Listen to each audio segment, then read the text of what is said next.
Þetta útvarpsmenningar góðan dag. Nú að hefja fundur í Bæjarstöð Vestmannaeyja, númer 1489 og það kvíslar hérna og það Gunnlaugur Grettisson sem heldur að haga á fólki. Takk fyrir það, Bjarni. Allir klárir? Það var settur fundur nr. 1479 í Bæjarstöð Vestmannaeyja 31. október 2013. Mættir eru bæjarfulltrúarnir frá D-lista Elliði Vigfússon, Páley Borgþórsdóttir, Páll Marri Jónsson og Gunnlaugur Grettisson og frá V-lista Jórunn Einarsdóttir og Sigurlaug Björk Hlöðarsdóttir og varabæjarfulltrúi Stefán Óskar Jónasson. Fyrir fundurinn liggja 4 mál. Það er fyrsta mál fjárhagsáætlun Vestmannaeyjabæjar fyrir árið 2014, það er fyrri umræða. Annað mál 3 ára áætlun Vestmannaeyjabæjar 2015-2017, einnig fyrri umræða. Þriðja málið kosningi nefndarmann í fræðslu og menningarráði og fjórða málið eru fulltrúar ráða nefnda og stjórna og það eru 9 liðir til afgreiðslu og hefur verið beðið umræður einhverja af þeim. Og við göngum beint til dagskrár og það er þessi fyrsti liður sem er fjárhagsáætlun Vestmannaeyjabæjar fyrir árið 2014 fyrir umræða Elliði Vigfússon gjörðu.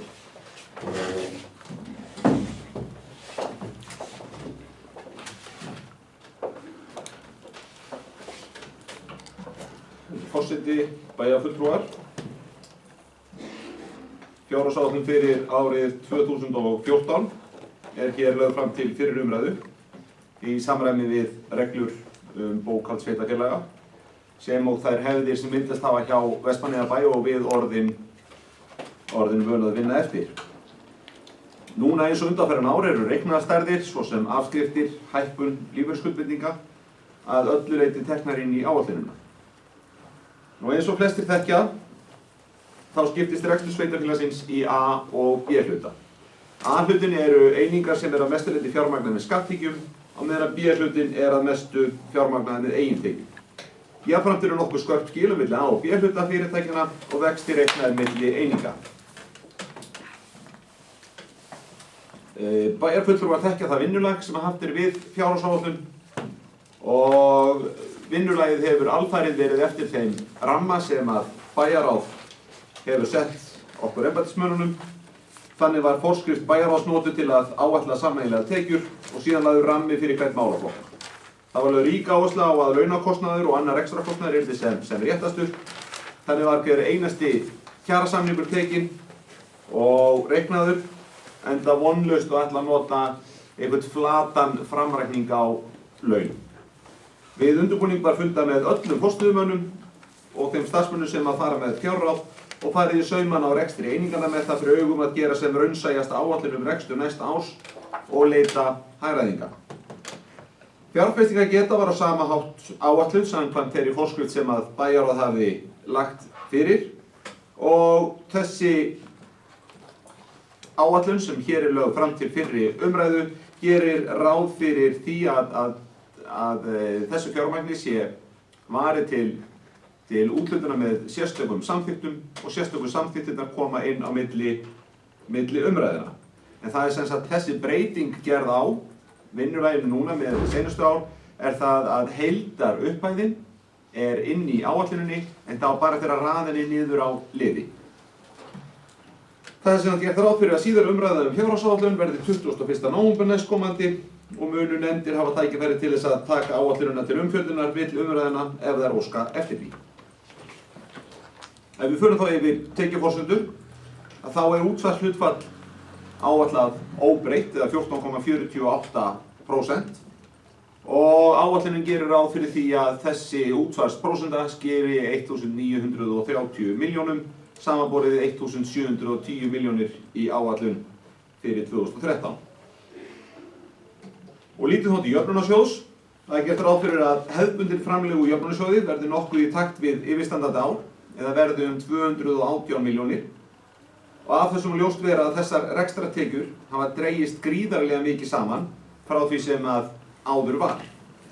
Í ársreikningu 2011 voru þessi framlög 370 milljónir og hæst fóru þau í 525 milljónir árið 2008 og heildarframlögin 655 milljónir það árið. Samdrátturinn er því flatur 207 milljónir, en ef við bætum við því að þeirri staðreynd að málefni fatlaðra voru þá greidd samkvæmt sérstökum samningi upp á 113 milljónir, þá liggur fyrir að munurinn er hvorki meira né minna en 320 milljónir. Og þessi samdráttur, bara tekjubresturinn hvað lítur að jöfnunarsjóði, að hann jafnast á við heildarútgjöld vegna allra leikskólamála í Vestmannaeyjabæ og þar með talið reksturinn á Sóla, rekstur kirkjugerðis, niðurgreiðsla til dagmæðra, rekstur sérdeildar, rekstur 5 ára deildar og svo framvegis. En bæjarfulltrúar þekkja það líka að það hefur tekist að mæta þessum tekjubresti með öðrum leiðum heldur en að draga úr þjónustu. Þessu hefur verið mætt með aukinni hagræðingu. Og enn og aftur sýnir þetta okkur fram á það að ef við förum vel með fjármagn, verjum því til fyrst og fremst þjónustu við íbúana, að þá er hægt að mæta forsendubresti þegar að hann kemur. Það er aldrei ef.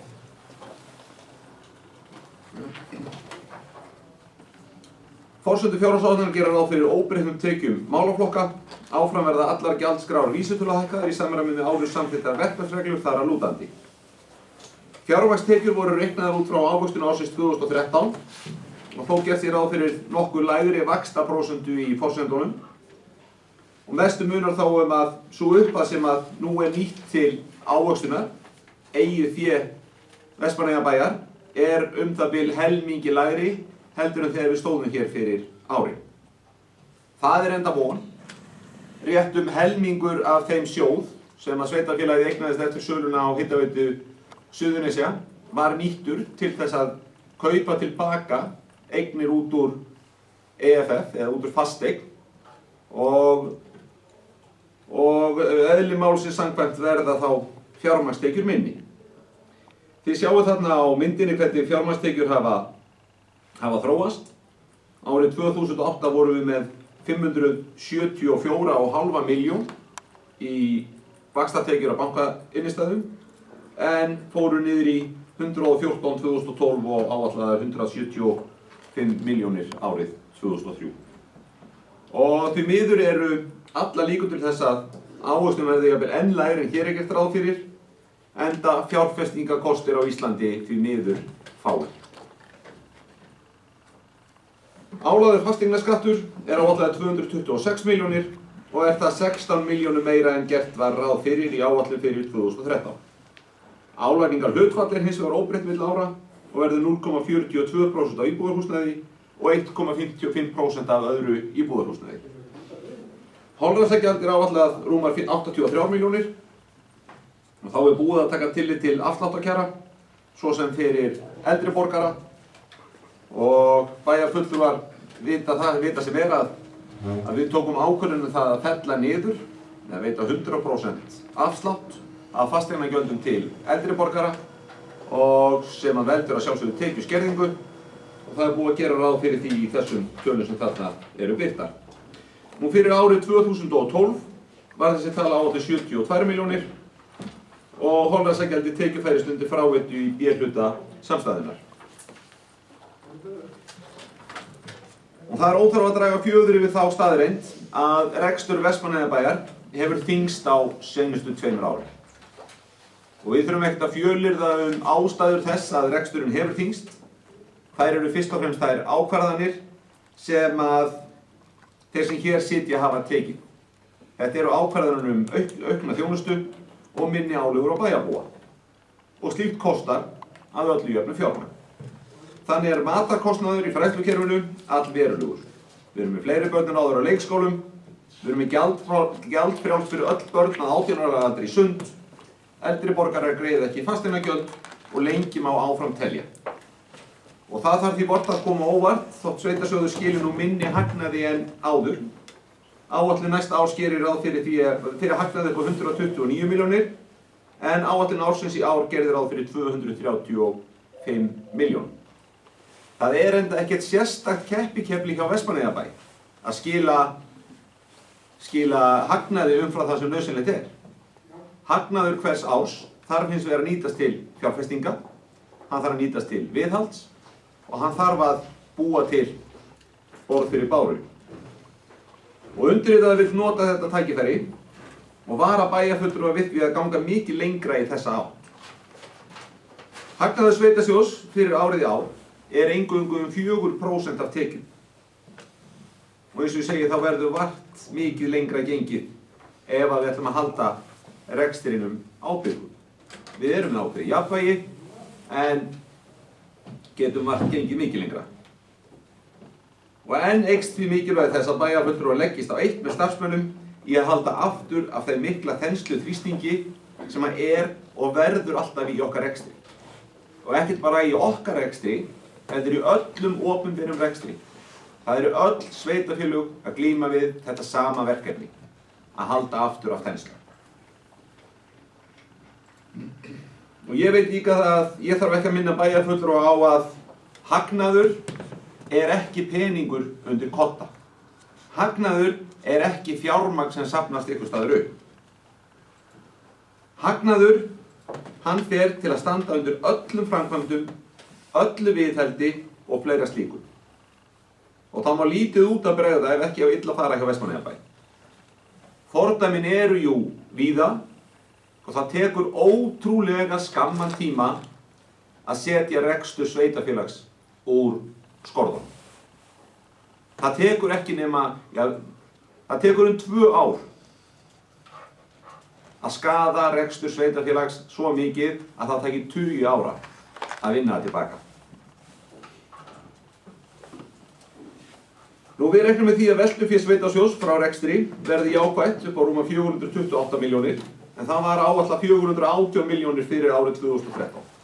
Og þá hafði það lækkað frá 2009 þegar það voru 487 milljónir.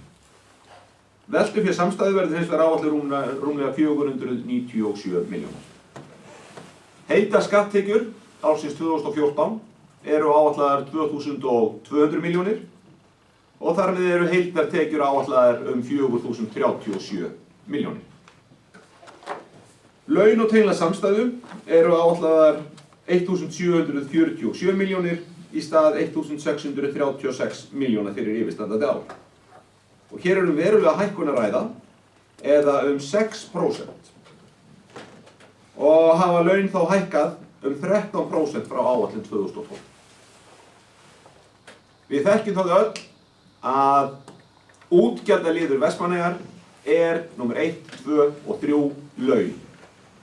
Það í því liggur kostnaðurinn við rekstur sveitarfélaga. Og ég vek athygli ykkur á því að launin eru þarna að hækka úr 1636 milljónum í 1747 og eru það búin að hækka 13% frá áætlun 2012. Samt allur rekstur Sóla. Öll launin sem að starfsmönnum Sóla voru greidd eru komin út úr þessari tölu. Þannig að við þurfum að stíga varlega til jarðar. Laun eru í dag það bil 55% af heildarútgjöldum Vestmannaeyjabæjar að frátöldum reiknuðum stærðum, svo sem lífeyrisskuldbindingum og afskriftum. Og þessi tafla sem þarna neðanmáls á síðu 4, að hún sýnir glögglega hvernig þróun launakostnaðar samstæðu hefur verið. Og þeir sem hafa haugfráa sjón geta rýnt í þessa töflu. Ég sé að það nú engin afgangur af því. Eins og með önnur útgjöld að þá liggja ákvarðanir aukna þjónustu á bakvið þessar tölur. Þjónusta kostar einfaldlega peninga og allir þeir peningar sem sveitarfélagið kemst yfir eru nýttir til að byggja upp innviði og auka þjónustu. Svo einfalt það. Allt fjármagn sveitarfélagsins fer í að byggja upp innviði og auka þjónustu, en svo að sjálfsögðu getum við oft ólíkar skoðanir hvernig eigi að nota fjármagnið. Nú annar rekstrarkostnaðarsamstæðu áætlaður 1861 milljón og hækkar þá 182 milljónir. Og skýringarnar eru þær hinar sömu og hér hefur verið vikið að.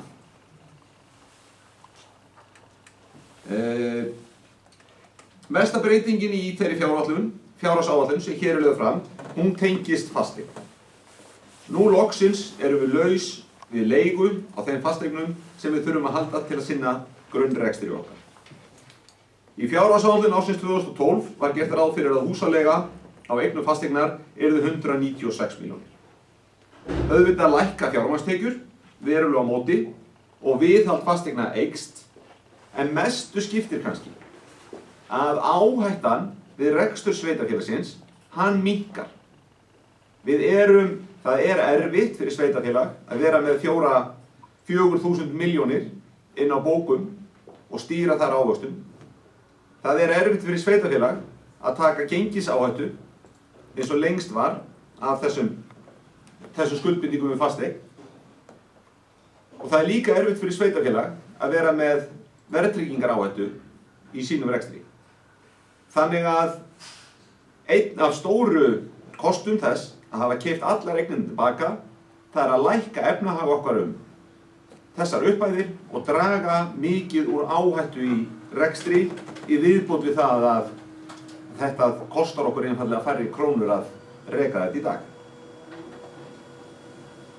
Nú afskriftir sveitarsjóðs eru áætlaðar 110 milljónir og 212 milljónir fyrir samstæðuna. Breyting lífeyrisskuldbindingasamstæðu eru áætlaðar 178 milljónir fyrir sveitarsjóð og 188 milljónir fyrir samstæðu. Og þetta er sennilega næst stærsta breytingin í fjárhagsáætluninni. Að hækkunin á þessum liðum er hvorki meira en 105 milljónir eða 144% hækkuð breyting lífeyrisskuldbindinga fyrir A-sjóð. Og var einfaldlega vanáætluð og það megum við að sjálfsögðu ekki gera og viljum ekki gera. Það er því í raun og veru þessi reiknaði liður sem er einn stærsta sveiflan í áætlun ársins 2014. Nú við erum með áætlun að greiddir vextir af lánum verða komandi ári 18 milljónir í stað 39 milljóna árið 2012 og 20 milljóna á yfirstandandi ári. Myndin sem að sýnd er þarna á blaðsíðu 6, að hún sýnir hvernig þróunin hefur verið í greiðslu vaxta án afborgunarþátta í kjölfarið á niðurgreiðslum lána. Og það sýnir sig á þessari mynd hversu miklu það er að skila fyrir okkur. Þessar ákvarðanir að halda aftur af þeirri freistingu að þenja út reksturinn og ráðast þess í stað á niðurgreiðslu lána. Árið 2008 greiddi Vestmannaeyjabær 122.692.000 bara í vexti. Engin afborgun, bara vextirnir af láninu. Við förum niður í réttum 70 milljónir árið 2009, 48 milljónir 2010, 44,5 2011, 61 2012 og 2013 niður í 20 milljónir og 2014 samkvæmt áætlun niður í 18 milljónir. Og það lætur nærri að árið 2018-19 að þá verði sveitarfélagið skuldlaust. Þrátt fyrir að ekki komið til frekari uppgreiðslu, bara fastir afborgunarþættir ættu að gera það að verkum að Vestmannaeyjabær verði ekki með neinar vaxtaberandi skuldir 2018-19. Og ef við lítum á hvernig afborganir lána af samstæðu hafa verið að þróast á þessum sama tíma, að þá voru afborganir af lánum samstæðunar 734 milljónir árið 2008, sem sagt þar við hefði þurft að bæta þessum 123 milljónum til að sjá hvað við vorum í raun og veru að leggja út af þessum lánum. 2009 209 milljónir, 2010 131 miljón, 2011 121 miljón, 2012 125 milljónir og 2013 53 milljónir. Og þetta er gríðarlega mikil breyting á rekstri og við erum líka minnum þess að þau okkar sem að hér byrjuðu árið 2006 vita sem er að okkar fyrsta verk var að taka lán til að greitt út laun, geta greitt út laun næstu mánaðamót. Og það er óendanlega mikilvægt fyrir okkur að halda þessari stöðu. þannig að halda þeirri stöðu að sveitarfélagið sé sjálfbært án lánsfés og eigi borð fyrir báru. Þannig að ég tel að þessar myndir sýni hversu markvissa niðurgreiðslur á lánum Vestmannaeyjabæjar hafa skilað fyrir reksturinn. Á seinustu 4 árum hafa verið greidd lán niður fyrir hvorki meira né minna en 1.800 milljónir. Á liðnu ári hafa mjög litlu leyti verið greidd niður lán umfram reglulegar afborganir og það kemur til að því að það hefur einfaldlega ekki fengist heimild til uppgreiðslu á lánunum frá eigendur þeirra. Enda meiri og betri eign að eiga traustan skuldara heldur en ótraust fjármagn. Vaxtabærandi skuldir samstæðu voru í upphafi þessa árs 619 milljónir og hafa lækkað 27 milljónir á árinu. Samkvæmt fyrirliggjandi áætlun verða þessar skuldir komnar niður í 595 milljónir í lok næsta árs. Og þarna sjáum við hvernig þróun vaxtabærandi skulda samstæðunnar hafa verið. Árið 2009 skulduðum við 1,3 milljarð, þeir niður í 1,1 2010, milljarð 2011, 642 milljónir 2012, 625 2013 og 594 milljónir 2014. Þannig að breytingin mikil. Nú skuldir bæjarsjóðs eru áætlaðar í lok árs 2014 231 miljón, núna 261 miljón og hafnarsjóðs 67 milljónir og félagslega íbúðakerfisins 303 milljónir. Í töflunni sem að þarna á blaðsíðu 7 að þá hægt að sjá hvernig skuldastaða hefur þróast. Að bæjarsjóður skuldaði 678 milljónir árið 2009 árslok en skuldar 231 miljón í lok næsta árs. Hafnarsjóður skuldaði 233 milljónir í árslok 2009 en skuldar 59 milljónir eða 60 milljónir í lok næsta árs. Og félagslega íbúðir skulduðu 413 milljónir árið 2009 og fara niður í 303 milljónir í lok árs 2014. Fyrir rúmlega 5 árum tók þáverandi bæjarstjórn ákvörðun að nýta góðærið og hagræða í eignasafni Vestmannaeyjabæjar. Verðmætar eignir voru seldar og fjármagn fengið í staðinn. Og í stað þess að þenja út reksturinn þá var tekin ákvörðun að greiða niður lán. Sú ákvörðun hefur síðan reynst happadrjúg. Þá þegar var ráðist í að greiða niður öllu lán sem hægt var og því sem eftir stóð var komin í örugga og trausta ákvörðun með eins dreifðri áhættu og mögulegt var. Og það þarf ekki að fara mörgum orðum við það hversu vitlaust mörgum fannst að greiða upp lánin í staðinn fyrir að kaupa hlutabréf og græða. Svo ekki sé nú talað þá sem töluðu fyrir því að nota góðærið og bæta í reksturinn. En aðrar ákvörðanir voru teknar.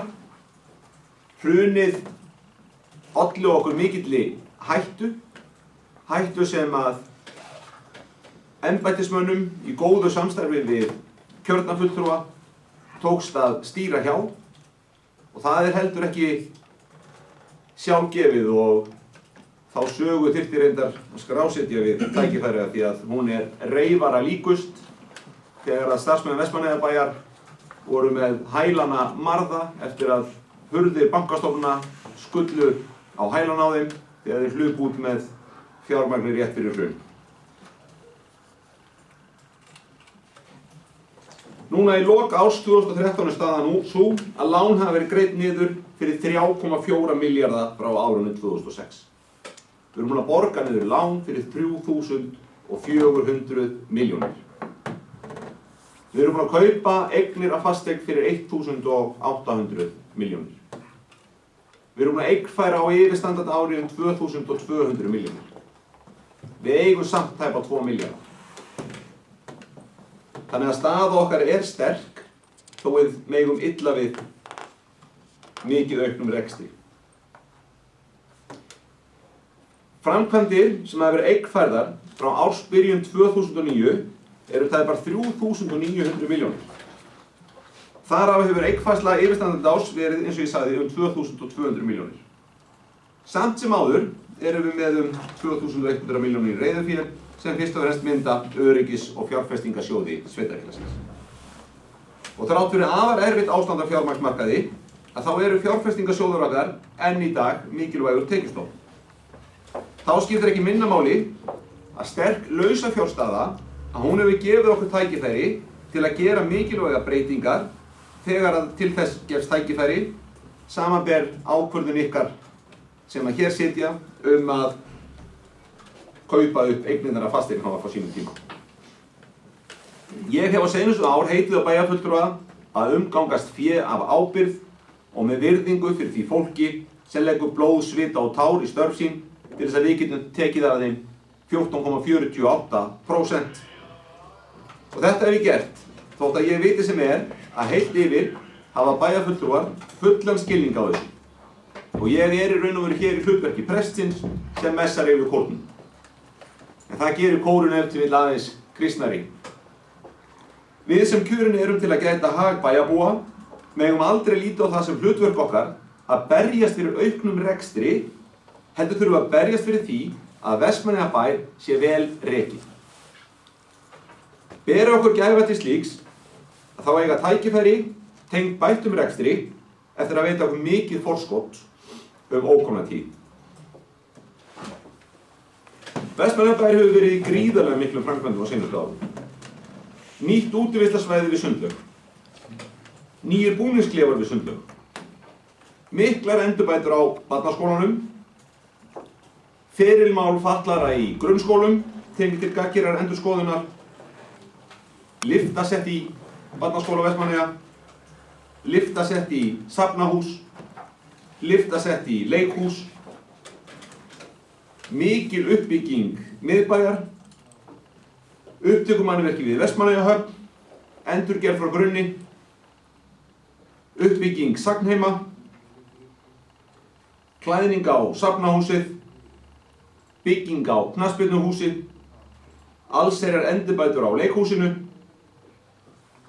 gríðarlega mikil gatnagerð, fráveituverkefnið á Eiðinu, uppbygging eldheima, bygging sóla, lóðaframkvæmdir við skólabyggingar, framkvæmdir við tjaldstæði, allt eru þetta meðal þeirra framkvæmda sem að við höfum staðið í á seinustu árum. Stærsta einstaka verkefnið er bygging eldheima upp á 900 milljónir og bygging knattspyrnuhús sem að heildarkostnaði 600 milljónir. Og áfram skal haldið og trúhefðin ráðgert að taka umfjöllun verklega framkvæmdir inn á milli umræðna. Ég vil líka ítreka aftur og benda bæjarfulltrúum á þau miklu eignarkaup sem átt að hafa sér stað núna á yfirstandandi ári. Það lætur nærri að við séum búin að fjárfesta fyrir 2200 milljónur á árinu. Þar af 1800 milljónir vegna kaupa fasteignunum, að fasteign 224 milljónir vegna framkvæmda við eldheima og 62 milljónir vegna framkvæmda við Binnabryggju og 65 milljónir vegna framkvæmda við Fráveitu á Eiðinu. Og þá yfir í aðra sjóði og stofnanir í A-hluta. Þeir eru áætlaðir með rekstrarniðurstöðu upp að 99,7 milljónum. Undir eignasjóð falla eignir bæjarins sem notaðar eru til eigin nota, það er að segja ekki í útleigu til annarra, og umtalsverð breyting hefur verið gerð á eignasjóði eftir að allar eignirnar hafa verið keyptar á nýja fasteign. Eignasjóður fer með þær húseignir eins og aðrar, hann leigir þær til rekstrardeilda og sinnir viðhaldi. Eignasjóður skilar samkvæmt áætlun 2014 56 milljónum í stað 41 milljónar fyrir árið 2013. Og afskriftir eru nú áætlaðar 100 milljónir fyrir árið 2014. Við gerum ráð fyrir venjubundum rekstri þjónustumiðstöðvar, líkt og verið hefur á seinustu árum, og þó ber að benda á að álagið á þjónustumiðstöð, að það hefur verið að aukast mikið á seinustu árum. Sú breyting sem orðið hefur á samfélaginu hér, með aukinni áherslu á umhverfisvernd, aukinni áherslu á umhverfismál, vaxandi ferðaþjónustu og fleira, reyna mjög á svona þensluramma þjónustumiðstöðvarinnar, og í viðbót við það þá sveitarfélagið búið að vera í miklum framkvæmdum sem að allt leggst á eitt til þess að leggja aukið álag á þjónustumiðstöðina. Nú við búum svo vel að þar öflugt starfsfólk, valinn maður í hverju rúmi sem að auk þess hafa haft úr betri tækjakosti að spila á seinustu árum. Við höfum keypt ný tæki og lagt eldri tækjum, nýr sóparabíll, nýr vörubíll og nýjir traktorar og hvað öll þessi ágætu tæki heita. Og starfsmenn staðið sig vel og verkin víða bæ sýna það. Afskriftir á árinu 2014 reiknað með rekstrarhalli upp á 60 milljónir af þjónustumiðstöð í stað 58 milljóna árið 2013 og afskriftir eru áætlaðar 8 milljónir. Og grjótnámið gert upp á núlli eins og venjan hefur lengi. Og þá lítum við til lífæðar Vestmannaeyjabæjar sem hafnarsjóðurinn og höfnin og rekstur hafnarinnar hefur verið með hefðbundnu sniði, þó hefur hagur hafnarsjóð vænkast með auknum tekjum sjávarútvegsfyrirtækja. Og enn og aftur sýnir það sig að þegar vel fiskast þá njóta allir íbúar sjávarútvegsbyggða góðs af. Ekki bara sjómenn og þaðan af síður eingöngu hinir alræmdu útgerðarmenn. Hafnarsjóður áætlaður með rekstrarhagnað upp að 39 milljónum. Og minnkandi hagnaður okkar bæja á búa höfninni, hann útskýrist fyrst og fremst af sölu útgerða frá Vestmannaeyjum í kjölfar gríðarlegra hækkunar á veiðileyfagjaldi. Þessi hér stendur langar að nota þetta tækifæri og fordæma framkomu núverandi ríkisstjórnar í garð Eyjamanna. Ég segi ekki sannar orð, en mér finnst það ömurlegt að verða vitni að því þegar frambjóðendur ganga milli Eyjamanna og lofa lækkun í sköttum á grundvallaratvinnugreinina, fá svo kosningu út á þessi loforð eins og önnur og gera það eitt af sínum fyrstu verkum að auka þessar álögur. Og það eins gott að þessi svik séu velunni með mjúkum stólum. En baráttan heldur áfram og stríðið það sama þótt andstæðingurinn sé annar. Það einfaldlega engin sanngirni í því að atvinnulíf okkar Eyjamanna greiði 2300 milljónir í þessa sérstöku skatta. Auk þess sem við greiðum hæstu skatta, launaskatta, allra landsmanna. Og svo ekki sé nú talað að þetta á tímum sem við berjumst blóðugri orrustu fyrir grunnþjónustu, svo sem samgöngu, löggæslu, menntun og heilbrigðisþjónustu. Manni þykir það ekki frekt þegar samfélagi eins og samfélag okkar Vestmannaeyinga, sem ekki bara aflögufært, heldur getur sjálft staðið undir öllum sínum rekstri, þarf að horfa upp á tilraunir til þess að fjarlægja grundvallarþjónustu. Það verður ekki látið viðgangast. Reiknaði liðir Hafnarsjóðs nema 67 milljónum sem sama upphæð á árið 2013. Áætlað veltufé frá rekstri 106 milljónir í stað 114 í áætlun 2013. Mikla framkvæmdir hafa verið við höfnina og ber þar hátt að mikla framtak hvað upptökumannvirki varðar sem og framkvæmdir við Binnakantinn. Vestmannaeyjahöfn því afar vel í stakk búin til að sinna sínu verkefnum fyrir fiskiskipaflotann á næstu árum án þess að til umtalsverðara fjárfestinga komi. Og enn og aftur minni ég á að fjárfestingaáætlun hafnarinnar kemur inn á milli umræðna. Í áætlun 2014 eins og í fyrra gert ráð fyrir því að fráveita síni tap, ekki gert ráð fyrir síni tap, heldur að hún verði gerð upp á núlli.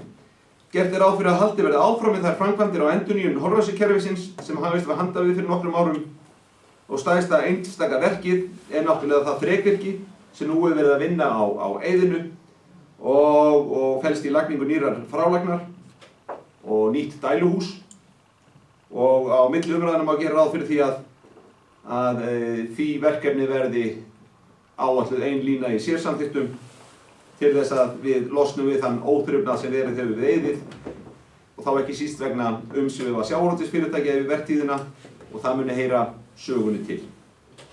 Og það í þessu samhengi gaman að segja frá því að á fáum stöðum á Íslandi og sennilega á fáum stöðum í heiminum er öflugra fráveitukerfi heldur en hér í Vestmannaeyjum. Og það skýrist af því að umsvif sjávarútvegsins, umsvif atvinnulífs í Vestmannaeyjum er svo gríðarlega mikið. Kerfið sem að hér það annar 190.000 persónueiningum á álagstímum. Sem sagt, þetta fráveitukerfið sem að við 4.200 íbúar þurfum að standa undir, að það myndi geta annað 190.000 manna borg. Hér búa eins og ég segi 4.200 manns. Nú það er gert ráð fyrir því að félagslegar íbúðir verði reknað með halla upp að 79 milljónir í stað 69 milljóna fyrir yfirstandandi ár. 51 milljón á áætluðum halla er þó tilkomið vegna vaxtagjalda til aðhaldsins. Það liggur fyrir á seinustu 2 árum hefur ríkið dregið úr framlögum til hraunbúða. Það byrð 24 milljónir. Nokkur leiðrétting hefur þó verið boðið á yfirstandandi ári. Eftir sem áður er ástæða til að hafa þungar áhyggjur af þeim rekstri og þjónustunni við það fólk sem að byggði upp það samfélag sem við njótum í dag. Niðurskurður ríkisins í þessu málaflokki dregur skiljanlega mjög úr almennu lífsgæðum eldri borgara og þyngir rekstur bæjarfélagsins að sjálfsagðri þjónustu ríkisins. Við gerum í áætlun 2014 ráð fyrir halla upp að 19 milljónum að rekstri hraunbúða, þrátt fyrir að heilbrigðisþjónusta við aldraða eigi lögum samkvæmt að vera alfarið á ábyrgð ríkisins, þá er rekstur hraunbúða nokkur kostnaðarbaggi á sveitarfélaginu. Eins og fyrr var vikið að hefur framlag ríkisins til rekstursins dregið saman, annars vegar með fækkun hjúkrunarrýma og hins vegar með lækkun framlaga til reksturs. Þrátt fyrir að hjúkrunarrýma hafi verið fækkað, þá leiðir það ekki til að hægt sé að draga saman í þjónustunni. Þjónustuþörfin á hraunbúðum hefur þvert á móti vaxið og hún mun gera það áfram. Bæjarfulltrúar þekkja þá vinnu sem nú stendur yfir hvað varðar velferðarþjónustu í Vestmannaeyjum. Eitt af því sem skoðað er að efla öldrunarþjónustu leið og heilbrigðisþjónusta verður tekið til gagngerrar endurskoðunar. Að lokum lítum við til samstæðu og það er áætlað að samstæðan sýnir rekstrarhagnað upp að 70 milljónir í stað 107 á yfirstandandi ári og jákvætt veltufé frá rekstri er áætlað 497 milljónir í stað 426 fyrir árið 2013. Við gerum ráð fyrir að afborganir lána nemi rúmum 53 milljónum sem er vel viðráðanlegt, enda hefur greiðslubyrði þeirra lækkað verulega eins og vikið hefur að. Allt ber þetta sama brunni. Ábyrgur rekstur skila betri rekstri og þannig er hægt að auka velmegun meðal bæjarbúa. Seinustu missir hefur mikið verið fjallað ábyrgðarleysi sveitarfélaga og því jafnvel haldið fram að illa hafi verið haldið á málum. Forsíðufréttir eins og þarna koma fram á blaðsíðu 11 eins og sveitarfélög í skuldafinni líta reglulega dagsins ljós. Sveitarfélögum hefur legið á hálsi að hafa kynnt undir þenslunni með lántöku og framkvæmdum í samkeppni við atvinnulífið fólk og fé. Og mörg sveitarfélög létu undan þrýstingi og réðust í mikla framkvæmdir á þenslu tímum. Nú þegar kreppir að og fyrirtæki hafa þurft að draga úr umsvifum eru þessi sveitarfélög getulítil til þess að sinna verklegum framkvæmdum og halda uppi atvinnustiginu. Mörg þeirra ráða jafnvel illa við lögbundna þjónustu. Svo mikið er víst að þetta á ekki við Vestmannaeyjabæ. Eins og fyrrgreindartölur sýna, þá vorum við ekki að taka lán og framkvæma í góðærinu, heldur að greiða niður lán. Það eru fyrst og fremst þær ákvarðanir ásamt hagræðingu rekstri sem hafa skilað Vestmannaeyjabæ sterkri stöðu.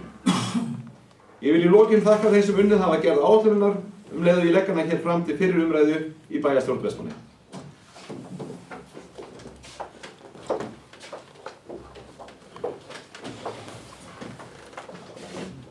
Þakkum bæjarstjóra fyrir þessa miklu yfirreið yfir fjárhagsáætlunina. Orðið er laust. Þannig samkvæmt höfum við enda tekið vegna umræðinni í síðar umræðu þegar innkoma framkvæmdaliðir og slíkt og ég held að það sé bara ágætt og svöri hérna að gera það líkildi nú. Þá mun ég bara fara yfir helstu lykiltölur í áætlunum og bera hann svo til samþykktar til fyrri umræðu og til samþykktar að vísa henni til seinni umræðu. Þessi fjárhagsáætlun Vestmannaeyjabæjar fyrir árið 2014, það er fyrst sveitasjóður, tekjur alls 3.189.679.000, gjöld fyrir fjármagnsliði 3.188.500 Rekstrarniðurstaða jákvæð var 129.664.000. Veltufé frá rekstri 428.317.000. Afborganir langtímalána 25.294.000. Handbært fé í árslok var 2.154.856.000. Fjárhagsáætlun B-hluta Bæjarsjóðs Vestmannaeyja fyrir árið 2014. Það er rekstrarniðurstaða Hraunbúðar, hagnaður upp á 38.632. Rekstrarniðurstaða fráveitu, hún er gerð upp á 0. Rekstrarniðurstaða félagslega íbúða, það er tap upp á 78.806.000. Náttúrustofa Suðurlands, það er hún er gerð upp á 0. Hraunbúðir, hjúkrunarheimili, tap upp á 19.934.000. Kertaverksmiðjan, Heimaey, hún er gerð upp á 0. Og lokum er það fjárhagsáætlun samstæðu Vestmannaeyjabæjar fyrir 2014. Það er tekjur alls 4.036.639.000, gjöld 4.007.222.000, rekstrarniðurstaða jákvæð upp á 69.556.000, veltufé á rekstri 497.008.000, afborganir langtímalóna 52.677.000 og lokal handbært fé í árslok var 2.154.856. Þeir sem eru samþykkir að vísa fjárhagsáætlun Vestmannaeyjabæjar fyrir árið 2014 til síðari umræðu vísa að gefa merki. Það er samþykkt með 7 atkvæðum. Þá er það 30 ára áætlun Vestmannaeyjabæjar fyrir árið 2015-2017 fyrir umræða, 11 vikur fyrir þessu.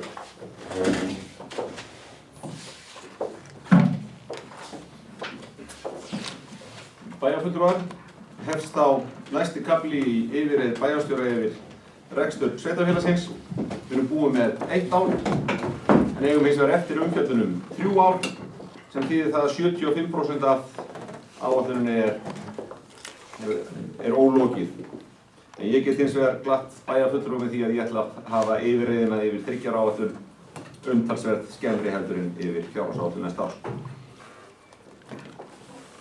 Ég legg hér fram 3 ára áætlun fjárhagsáætlun Vestmannaeyjabæjar fyrir árið 2015 til 2017 og vinnulagið á henni hefur verið eins og seinustu ár. Hér er fyrst og fremst framreikninga á rekstratölum að ræða og áætlaða framkvæmdar og viðhaldsstörf. Ekki hefur verið hægt að miða við annað heldur en þær ákvarðanir sem að þegar hafa verið teknar og því í raun og veru fyrst og fremst framreikninga að ræða.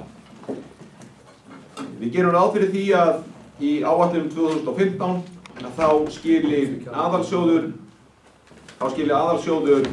102 milljónum í hagnað, sveitasjóður aðalhluti 114 milljónum í hagnað og samstæða verði gerð upp með 59 milljón króna hagnaði. Árið 2016 er ráðgert að aðalsjóður skili 116 milljónum í hagnað, sveitasjóður aðalhluti 148 milljónum í hagnað og samantekið á B-hluti 93,7 milljónum.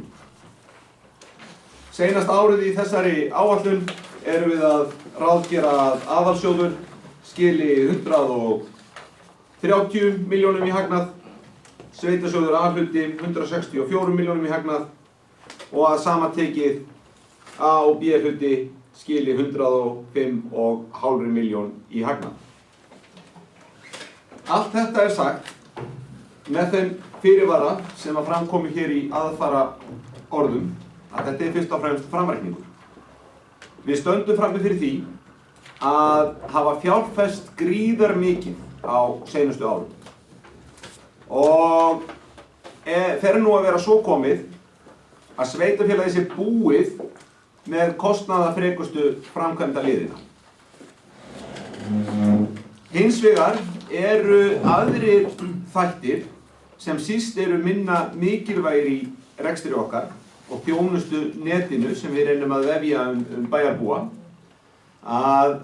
sem að þarf að huga verulega að. Eins og bæjarfulltrúar þekkja og væntanlega bæjarbúar flestir að þá á sér nú stað heildarendurskoðun á velferðarþjónustu í Vestmannaeyjum. Og það er löngu tímabært verkefni hjá okkur að einhenda okkur í velferðarþjónustuna sem að er ásamt fræðslumálunum mikilvægusti þjónustu þáttur sveitarfélagsins. Við höfum lagt gríðarmikla áherslu á framtíðarsýnina, á því að svona stefna sveitarfélaginu til móts við nýja tíma. Það er líka búin að fara ofboðsleg orka í að verjast ríkinu. Það þurfa, og ótrúlegt að sveitarfélagin eins og okkar skuli þurfa að verja grunnþjónustu. En þannig er það nú samt. En nú hefur kastljósið verið sett á velferðarþjónustuna og líklegt má telja að einhverjar verulega framkvæmdir á því sviði verði inn í áætlunum eða inn í framkvæmdum árana 2015 til 2017 þótt að endurskoðunin hafi ekki enn litið dagsins ljós og því ekki kannski tímabært að úttala sig nákvæmlega hvað það verður. En líklegt má telja að það verði meðal annars í málefnum aldraðra og málefnum fatlaðra.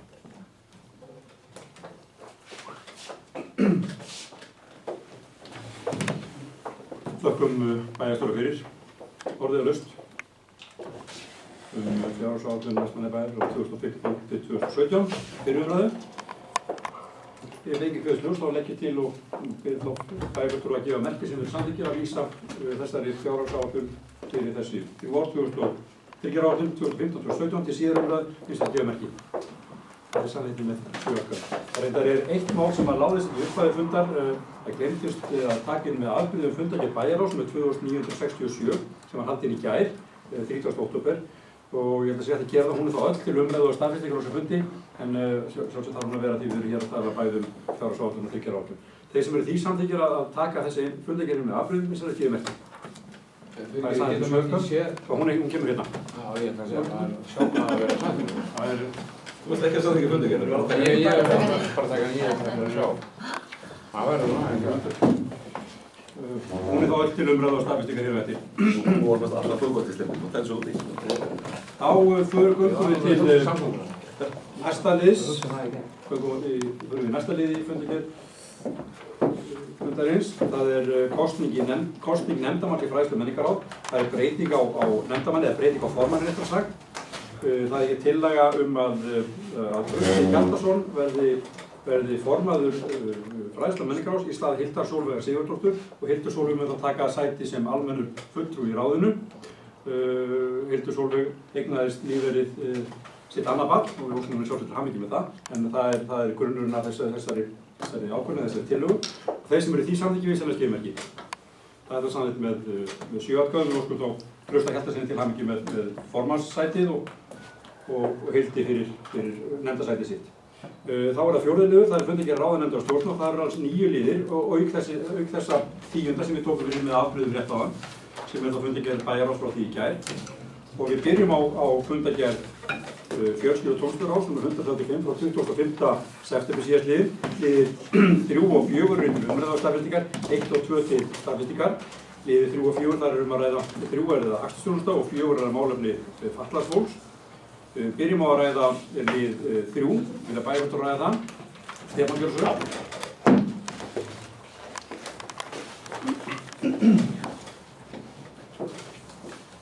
Forseti bæjarstjóri gestir, það er bara í þessari akstursþjónustu þá hann komið bara að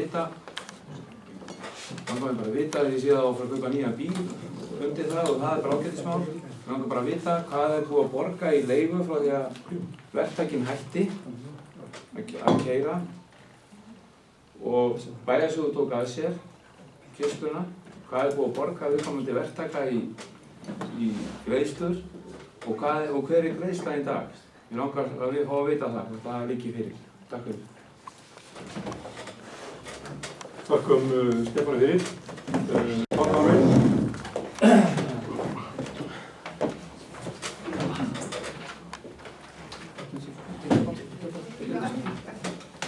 Forseti, bæjarfulltrúar og gestir.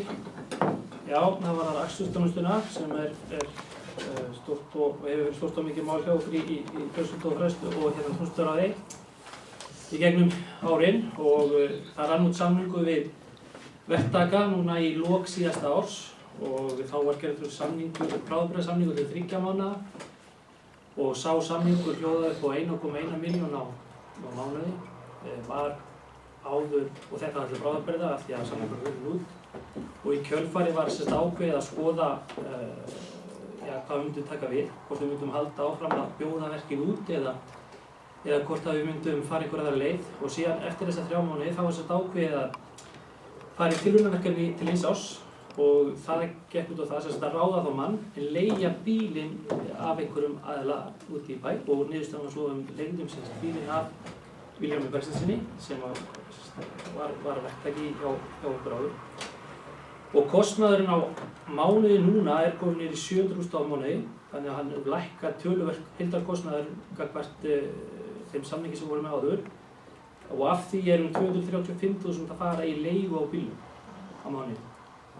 Þannig að heildarkostnaður að lækka töluvert hjá okkur og ánægjan mikil með þetta nýja fyrirkomulag, og þess vegna var það lagt til við bæjarráð að fara í það að kaupa nýjan bíl sem var síðan samþykkt, og nú erum við að fara í það að vinna að kaupa nýjan bíl og hann verður þá rekinn af áhaldahúsinu og með því með að kaupa þá, hætta þá að leigja, þá gerum við ráð fyrir að spara ákveðinn kostnað líka. Það er dýrt að leigja þessa bíla þegar við höfum að kaupa á og reka á, höfum bæði aðstöðu til þess að viðhalda þeim og mannskap til þess að sinna þeim. Og við það að bíllinn fer í hendurnar á áhaldahúsinu, þá ákveðinn backup þar í akstrinum líka sem mjög þægilegt. Þannig í alla staði þá þetta svona win-win aðstæður sem við erum komnar í, þannig að við erum mjög sátt við fyrirkomulagið eins og í dag. Og þegar allt búin í ból þá erum við að spara fullt af pening með því að fara þessa leið, og ég held að það sé bara alveg mjög mikið sátt verkefnið sem slíkt. Takk.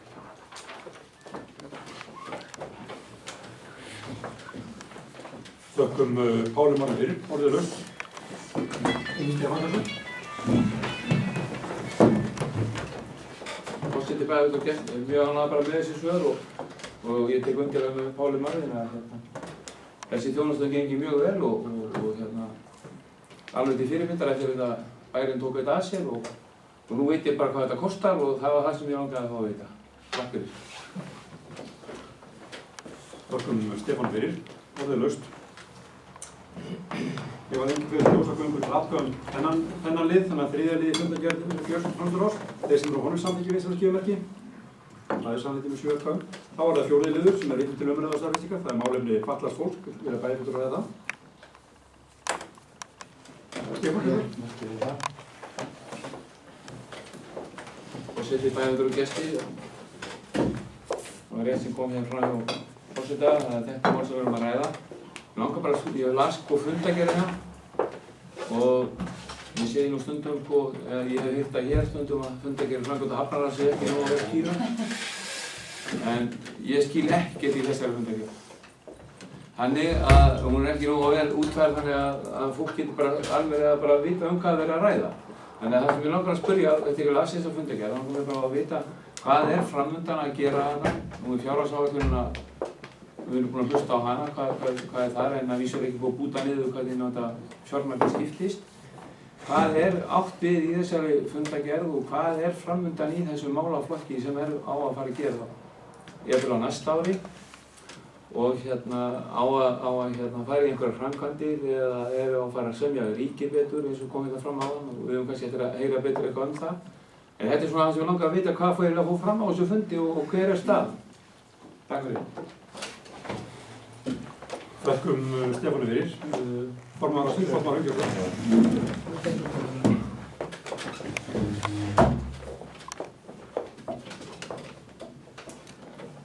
Forseti bæjarfulltrúar gestir, takk fyrir þessa spurningu, Stefán. Þetta náttúrulega, eins og segið, þarna verið að vísa í kynningu sem að framkvæmdastjóri sviðsins var með á málinu í rauninni gagnvart hópnum og við þökkum fyrir góða kynningu og kannski skýrðum ekki nákvæmlega út í fundagerð út á hvað kynningin gekk, en þetta sneri náttúrulega fyrst og fremst kannski framlag ríkisins til málaflokksins í gegnum jöfnunarsjóð og síðan útfallstekjur þar sem við höfum skilgreindar í verkefnin.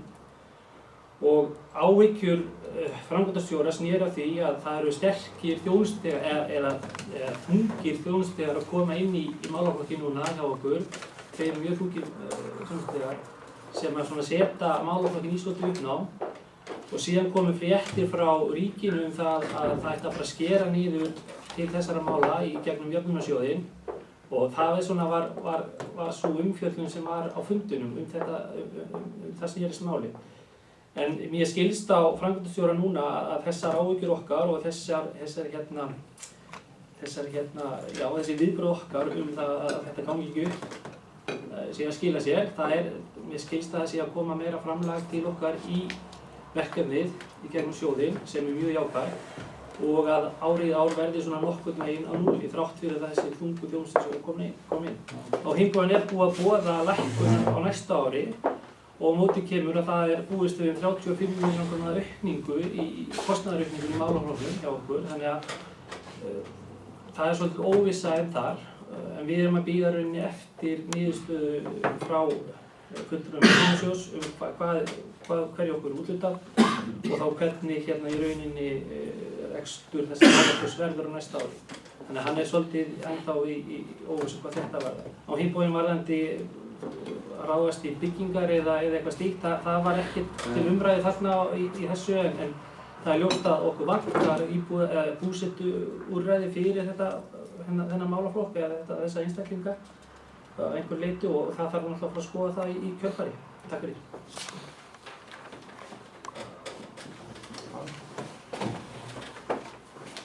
Pálum Arna fyrir, orðið laust.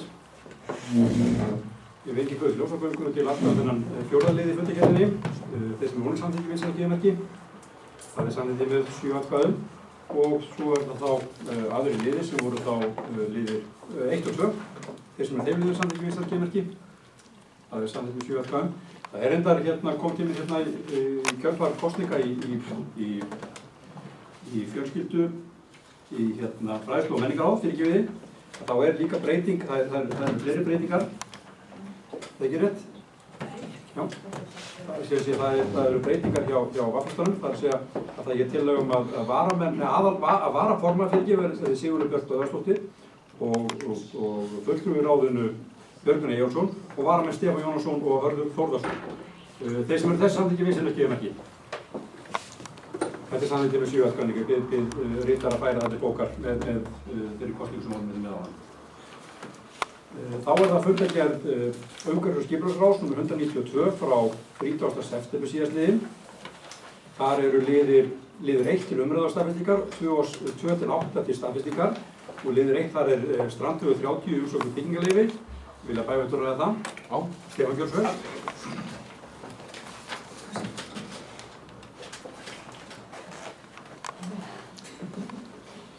Forseti, bæjarfulltrúar og gestir, það svolítið vont ef maður les mikið á fundargerðum, þá vaknar alltaf einhverja eilífar spurningar á manni. Ég stoppaði við þessum fundargerð að strandvegu 30, Georg Skæringsson fyrir hann S30, þannig að mér datt nú bara að væri komið þarna 2007 tími. Það alls konar nöfn sem að koma upp. Ég held bara að Vestmannaeyjabær ætti, ef maður lesi þetta allt saman, þá þetta sko Viktarhúsið og það og ég vissi ekki betur en að Vestmannaeyjabær ætti þetta.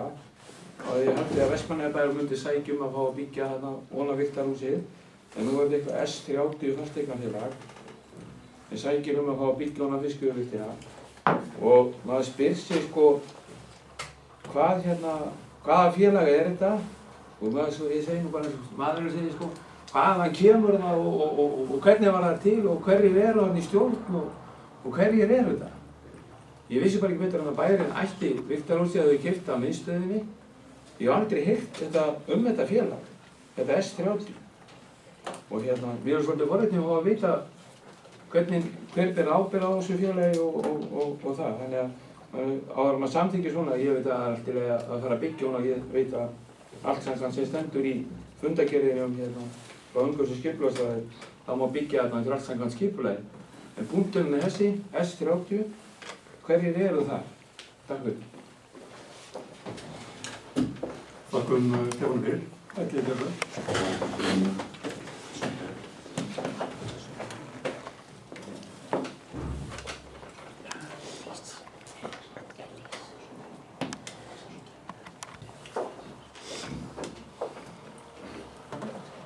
Forseti, við erum hér að ræða umsókn um byggingarleyfi. En spurningin snýst sækjandanum byggingarleyfið ef ég skil rétt. Og við erum svona að fara kannski talsvert út fyrir þetta efni með því að ræða það, en ég hyggst þó gera það nema að forseti geri athugasemd við og enda bara ljúft og skylt að svara þessum spurningum.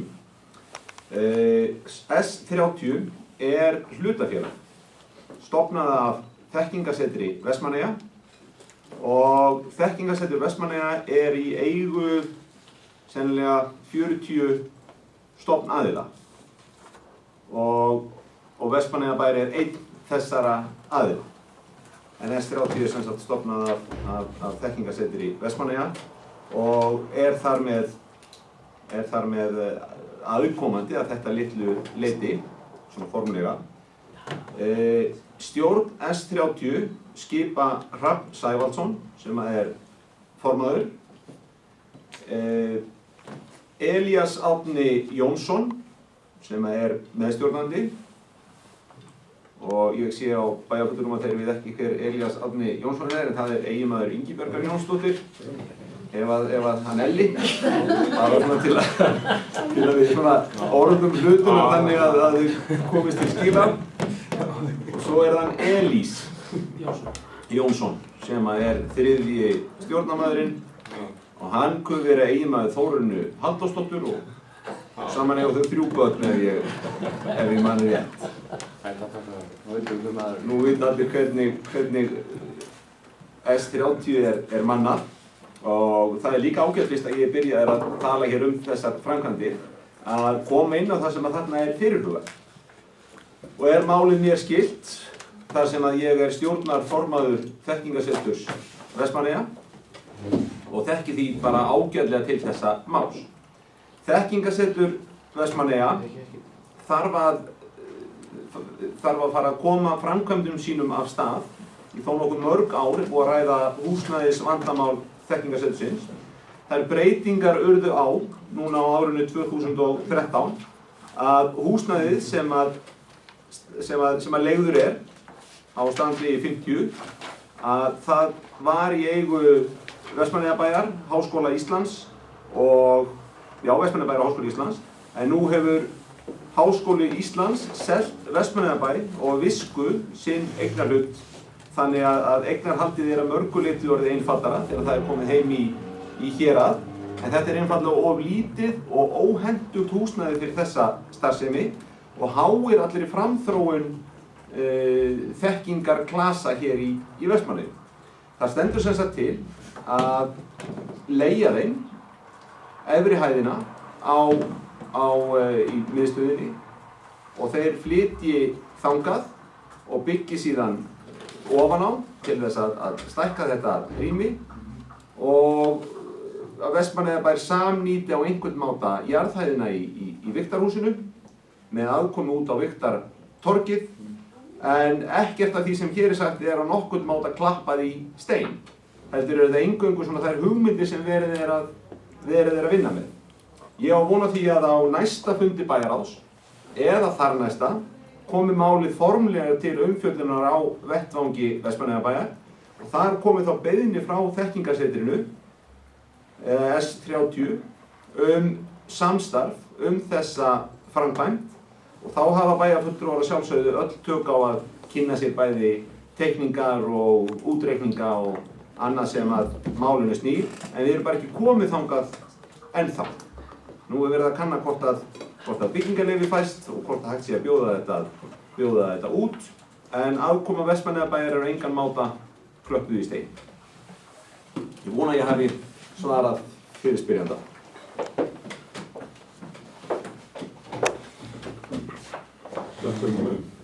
Elliða fyrir. Orðið höst. Stefán Björnsson.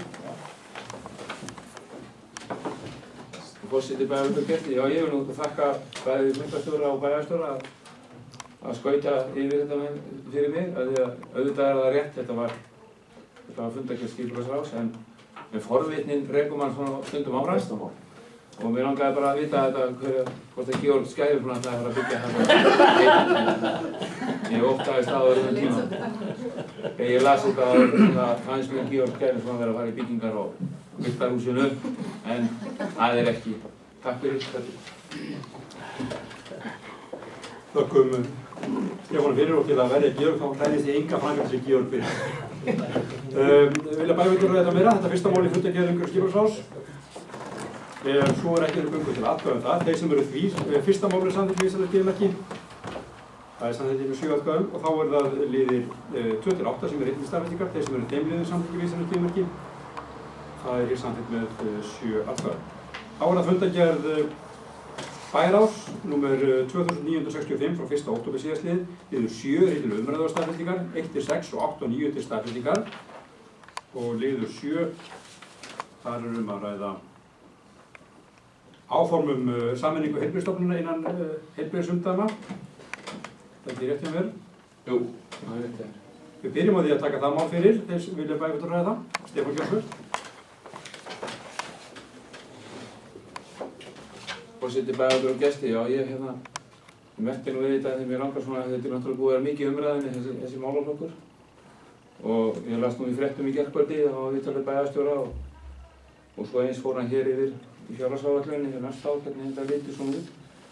Þetta nú eiginlega bara svona aðalega forvitni, vita svona hvort það sé eitthvað aðeins að frétta og miðað við orð bæjarstjóra fjárhagsáætlunina þá þetta eflaust ekki spennandi kostur til að fara að koma eitthvað mikið að þessum heilbrigðismálum. En til þess að bara vera stutt orðið þá þetta svona aðalega að fá að vita hvernig gengur þetta, eitthvað að frétta af þessum málum, búið að tala við ráðherra þessi máli, búið að tala við þingmenn kjördæmisins þessi máli eitthvað. Þannig að mér langar svolítið svona að vita í hvernig staðan á þessu hvort að staðan sé sú að þingmenni hlusta ekkert á okkur og kannski heilbrigðisráðherra engin eitt og þetta verður bara hálfgerð katastrófa bara frá áramótum. Þannig að það er svona það sem maður langar að fá að vita bara. Takk fyrir. Takk fyrir Stefánu fyrir. Ég veit að bæjarfulltrúar sammála því að fundargerðin og bókunum þar ágætlega lýsandi en gott að fá nánari skýringar.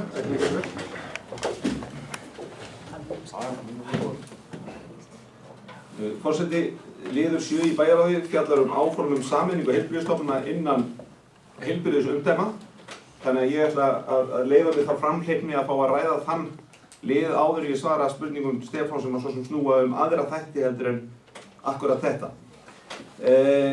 Áformum sameiningu heilbrigðisstofnana innan heilbrigðisumdæma draugur sem hér hefur riðið húsum í það minnsta 12 ár á þeim tíma sem ég hef komið nálægt bæjarmálum í Vestmannaeyjum.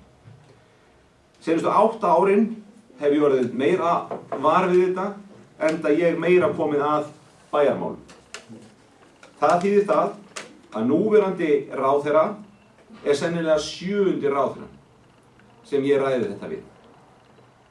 Og það nánast þyngra en tárum taki að vera að ræða sömu vitleysis hugmyndina aftur og aftur og aftur við nýjan ráðherra sem kemur úr nýjum flokki með sömu gömlu hugmyndina. Og það þarf ekki djúpar stjórnsýslulegar útskýringar til þess að átta sig á hvað liggur þarna baki. Það eru sömu embættismennirnir í ráðuneytunum sem hvísla sömu vitleysis orðin að nýjum ráðherrum. Þetta einfaldlega ekki það sem við ætlum okkur að vinna eftir.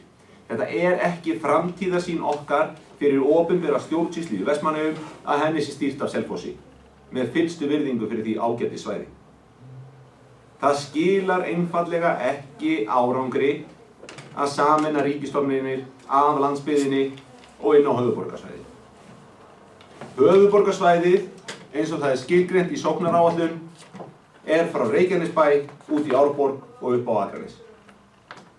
Þarna boðað að sameina heilbrigðisstofnun Vestmannaeyja og færa forræðið héðan í burtu. Og það eitthvað sem bæjarráð ætla sér ekki að samþykkja. Hvort okkur tekst að verja þetta í þetta skipti skal ósagt látið. En staðan í heilbrigðismálum mun þyngri, mun erfiðari og mun flóknari núna heldur hún var bæði fyrir 12 árum og 8 árum. Hún meira sér erfiðari heldur hún var fyrir ári síðan. Og allt teflist þetta inn í þessar sömu hugmyndir. Nú þá að öðrum spurningum sem að bæjarfulltrúinn varpaði hér fram og óskaði eftir upplýsingum og ég skal veita þær upplýsingar eftir fremsta megni. Fyrst vil ég segja að núna í ágúst og í byrjun september var það boðað að loka ætti skurðstofu á Heilbrigðisstofnun Vestmannaeyja. Og ekki bara það, heldur að þjónustan er skorin verulega mikið niður. Það vantaði 70 milljónir inn í reksturinn á árinu og samt ekki veitt 100% þjónusta. Við 70 milljón krónar rekstrarvanda hyggst ríkið bregðast með því að draga úr 80 milljónir í viðbót. Það þykir mér merkileg hagfræði og fær ekki staðist, ekki frekar en að 2 + 2 séu 5. Þessu brugðust við með því að óska eftir því að Vestmannaeyjabær og heilbrigðisyfirvöld í landinu færu saman yfir málið. Það kann ekki góðri lukku að stýra að grundvallar ákvarðanir séu teknar fyrir Vestmannaeyja án okkar þátttöku. Heilbrigðisráðherra varð góðfúslega við þessu og lýsti yfir miklum áhuga á því að vinna með okkur að lausn vandans og úr var að skipaðir voru 2 vinnuhópar, 2 starfshópar. Annar skal fara yfir framtíðar fyrirkomulag heilbrigðisþjónustu í Vestmannaeyjum með áherslu á stefnumótun, með áherslu á hvernig hlutunum verður best fyrir komið og kannski ekki hvað síst að reyna að svara þeirri spurningu: hvað er grundvallar heilbrigðisþjónusta? Hvar er gólfið? Er það til dæmis grundvallar heilbrigðisþjónusta að börn geti fæðst í næst stærsta þéttbýliskjarna á landinu? Þetta er það sem að sá hópur á að svara. Í þessum hópi sita Hjörtur Kristjánsson, læknir og fyrrverandi bæjarfulltrúi, Trausti Hjaltason, varabæjarfulltrúi og Guðný Bogadóttir, hjúkrunarfræðingur. Þau 3 sitja fyrir hönd Vestmannaeyjabæjar í þessum hóp. Með þeim sitja svo maður að nafni Ófeigur sem er læknir sem leiðir hópinn og mér finnst mér svona heitir Steinun sem situr svo með þeim. Ég ætla ekki að fullyrða neitt um það, þegar allavega þetta er cirka bát hópurinn. Í hinum hópnum sem skipað var til að fara sérstaklega yfir fæðingarþjónustu í Vestmannaeyjum sitja Gústuna Jórunar sem ég hygg að heiti Ágúst Gústafsson. Þetta er rétt hjá mér, Jórun. Já, Ágúst Óskar Gústafsson. Og hún Drífa ljósmóðir sem ég hygg að sé Björnsdóttir. Ég reyna að halda þetta til haga. Þetta er dálítið erfitt að fara með nöfn á virðulegan máta þegar maður er vanur að kalla fólki eftir gælunöfnum í litlu samfélagi eins og okkar. Þessi 2 hópar eru búin að vera að störfum núna og eiga að skila af sér 15. næsta mánuð. Þannig að það eru rétt 2 vikur í að þessir hópar eigi að skila af sér. Ég held ég sé ekki að brjóta neitt trúnað þegar ég segi að áherslur heimamanna í hópnum eru gjörólíkar áherslum þeirra manna sem sitja fyrir ráðuneyti. Og ef að einhverjum datt í hug að fulltrúar Vestmannaeyjabæjar myndu setjast í svona starfshóp til þess að skera þjónustuna niður fyrir það sem þarf, þá hafa þeir inn í sömu haft á röngu að standa. Það er gríðarlega mikilvægt að í meðferð opinbers fjár þá sé forgangsraðað. Þessar 150 milljónir sem við þurfum til þess að reka heilbrigðisþjónustu Vestmannaeyjum eru 2,4% af því sem fer í niðurgreiðslu á mjólk. Þetta eru 30% af hækkuninni sem fer til RÚV. Þetta eru 2% af utanríkisþjónustu. Og þegar maður stendur frammi fyrir svona tölum, þetta er enda sama upphæð, 150 milljónir. Og fyrir norrænu ráðherranefndina. 150 milljónir er líka sama upphæð og fyrir sjávarútvegsskóla Sameinuðu þjóðanna. Og þegar maður stendur frammi fyrir svona, þá spyr maður sig, er ekki komið tími til að forgangsraða með grunnþjónustu samfélagsins í huga? Og það er ekki hvað síst svo barátta sem við eigum við núna. Annars vegar í samræðum við stjórnmálamenn og fyrst að Stefán spurði út í afstöðu ráðherra að þá hef ég átt þó nokkuð marga fundi með ráðherra, formlega sem óformlega. Og ég bind vonir við það að ráðherrann hafi skilning á þessari stöðu. Það sem hann segir og hvernig hann hefur unnið málið hingað til bendir allt til þess að hann hafi ekki bara skilning á stöðu okkar sem landsbyggðar sveitarfélags, heldur hann hafi líka skilning á heilbrigðismálum. En við skulum átta okkur á því að eldarnir loga allt land í heilbrigðismálum. Það þarf allsherjar endurskoðun á heilbrigðismálum á landinu. Og það fyrsta sem þarf að gerast, það er að þeir sem að leggja fram og samþykkja fjárlög, að þeir láti sér vaxa æxlunarfæri sem að tilheyrir ákvörðunum sem þessu. Þetta er ekki frumvarp sem þarf að nálgast á mjög mjúkan máta. Þetta er frumvarp sem þarf að nálgast með forgangsröðun í huga og minnug þess að ef að heilbrigðisþjónusta í Vestmannaeyjum verður eins og þessi fjárlög benda til, þá kemur það til með að valda skaða. Það kemur til með að valda í versta falli dauðsfalli eða alvarlegri örorku. Þannig að hnefinn skal í borðið og barist til síðasta blóðdropa ef að með þarf. Og ég veit að allir bæjarfulltrúar eru sammála í því. Stefán spurði líka um aðkomu Vestmannaeyjabæjar. Hver verður hún? Ég get ekki svarað því hér og nú. Ég get svarað því að Vestmannaeyjabær er tilbúinn að gera allt sem í hans valdi stendur til þess að vernda þessa mikilvægu þjónustu. Að þessu sögðu, þá hefur Vestmannaeyjabær ekki svigrúm til að þyngja sinn rekstur. Við erum með mikla velferðarþjónustu, við erum með málefni aldraðra að hluta til, við erum með málefni fatlara, við erum með félagsþjónustu, við erum með barnavernd og lengi má áfram telja okkar velferðarþjónustu. Við erum tilbúin að fara yfir hana alla og leggja hana undir. Og ef að best er að sameigðarnir reki þetta allt og ríkið treysti sér til að gera þetta á hagkvæmari máta, þá myndum við vafalaust samþykkja það. Og það skyldi heldur enginn halda að það sé eitthvað keppikefli þess sem hér stendur að fá að koma rekstri heilbrigðisstofnana. Það er ekki svo það sé uppskriftin að miklum vinsældum eða þægindum. En við getum ekki horft á hlutina gerast eins og ístemdi. Ég veit að þetta er ekki allar þær, þetta svarar ekki öllum þeim spurningum sem hjá ykkur bærast, en þetta er nú svona, ég bið bæjarfulltrúa að virða viðleitnina og það eru 2 vikur í að hópurinn skila sér. Þakkum ætlaði Jón Ingarsson.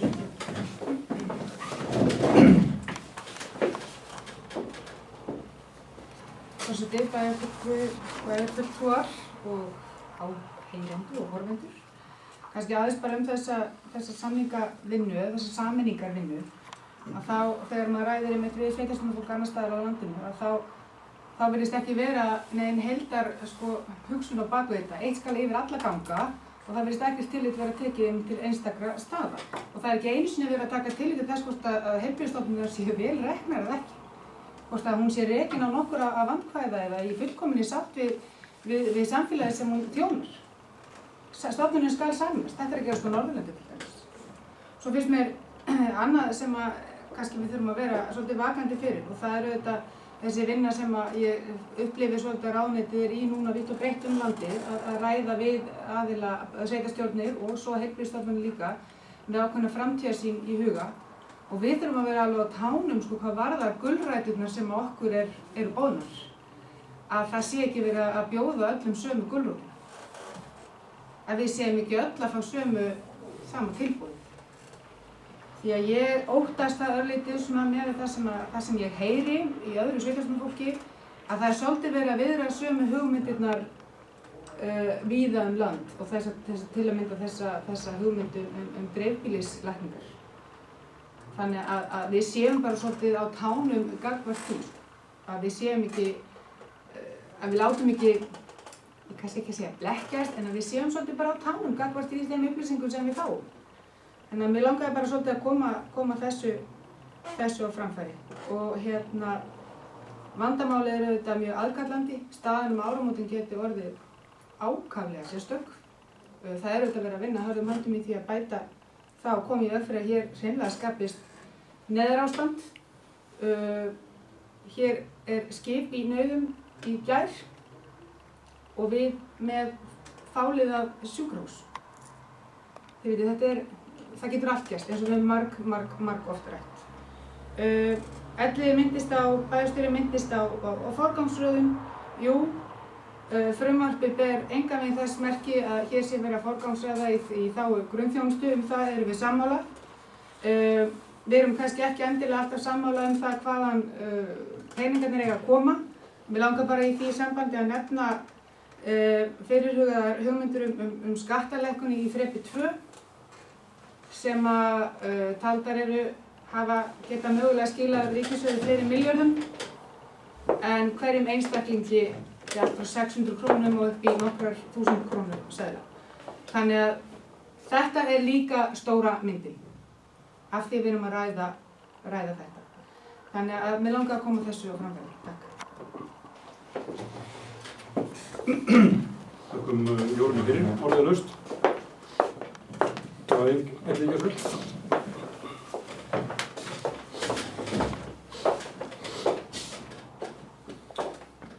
Forseti, ég get nú ekki látið þetta tækifæri fram hjá mér fara fyrst að opnaði á eitt af mínum eftirlætis umræðu efnum sem eru fjárlög og stjórnmál.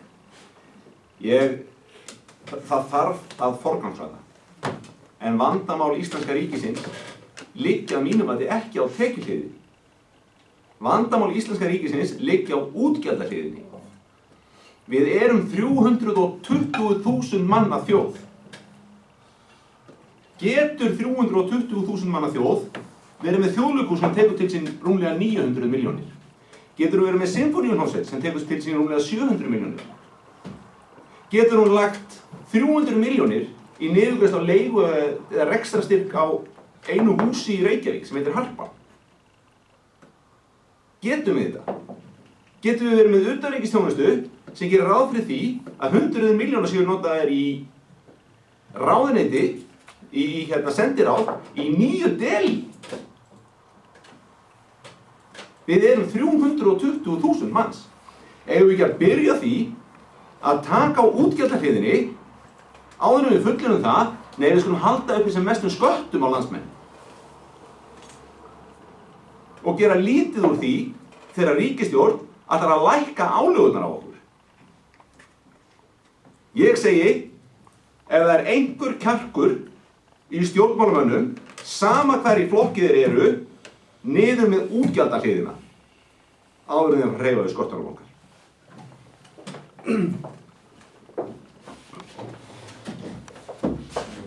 Þakkum þetta fyrir.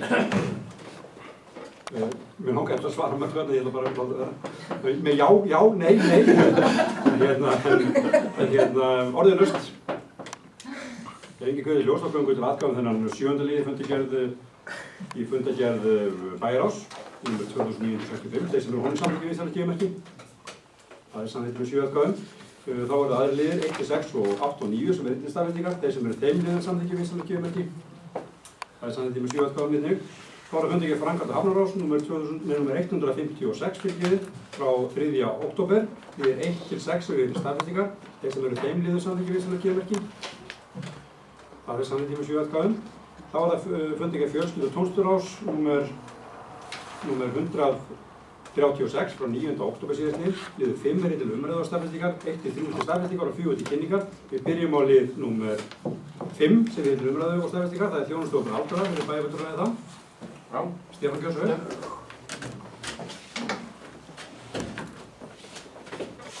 Já, ég sá þetta í fundargerðinni að þessi málefni hefur verið rædd, en hún skrifaði þjónustu fyrir aldraða. Hvað er er áætlað að fara að byggja við hraunbúðir eitthvað á þessu tímabili? Kom það eitthvað fram fyrir skýrsla? Er áætlað að fara einhver framkvæmdir við hraunbúðir að stækka húsið eða húsnæði? Er framtíðarsýn við hraunbúðinu? Ég búið að vinna nýtt deiliskipulag þarna. Man eftir því að ég hafi fylgst með því og það er allt saman gott, en það sem ég langar aðeins að fá að vita stendur til að gera eitthvað, að fara að framkvæma eitthvað á hraunbúðum til þess að útbúa aðstöðu kannski fyrir karlmenn, einhverja betri fönduraðstöðu eitthvað fyrir þá, eða stendur til að byggja eitthvað, fjölga herbyggjum, er það eitthvað svona sem að menn hafa verið að horfa til 2014 eða er að reyna að ýta eitthvað á að gera, þannig að Það er nú bara það sem ég stoppaði við þegar ég sá þetta í fundargerðinni. Takk fyrir. Þökkum Stefáni fyrir, átum að hlugjum svör.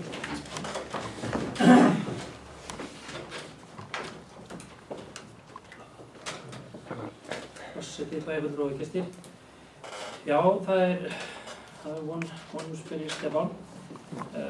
Jú, við fengum ályktun til umfjöllunar í fyrstkomtröðu frá þjónustu og aldraða og þar er farið yfir bara mjög vel og ítarlega yfir stöðu mála í öldrunarþjónustunni í Vestmannaeyjum og bent á ýmsa vankanta sem við þurfum að fara að ráðast í. En við erum að gera mjög góða hluti á ákveðnum sviðum og stundum sums staðar fullvel kannski og menn eiga kannski að fara að skipta þessu betur upp þannig að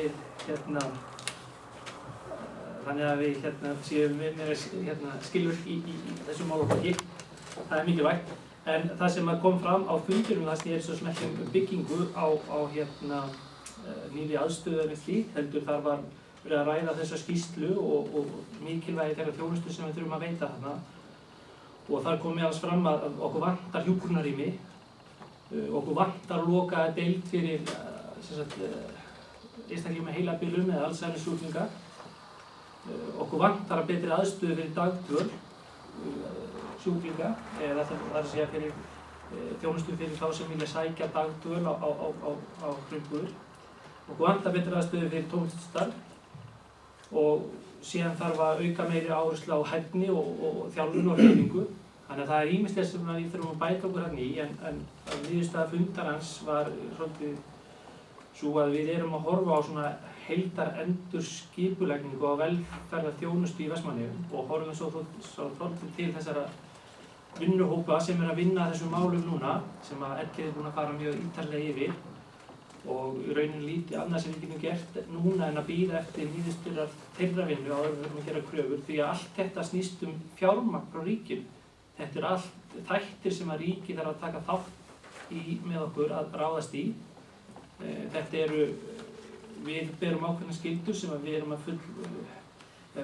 að framkvæma eins og vel og við getum eins og aðstæðan er þarna í dag. Hún er ekki nógu góð, aðstæðan, klárlega ekki og þarf að laga. En við gerum það ekki án þess að við klárum þessa vinnu með þessa velferðarþjónustu, heildrænu vinnu sem við erum að vinna með Heilbrigðisstofnun Vestmannaeyja og síðan velferðarþjónustunni hérna í Vestmannaeyjum og síðan með aðkomu ríkisins auðvitað.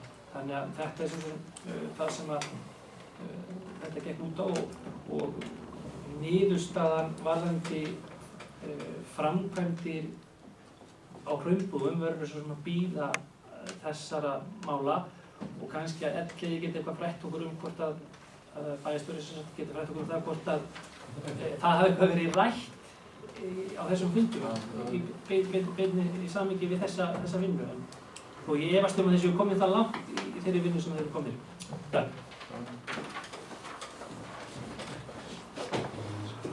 Þakkum formanni ráðsins fyrir. Orri Marvin, ætlið ekki að svör.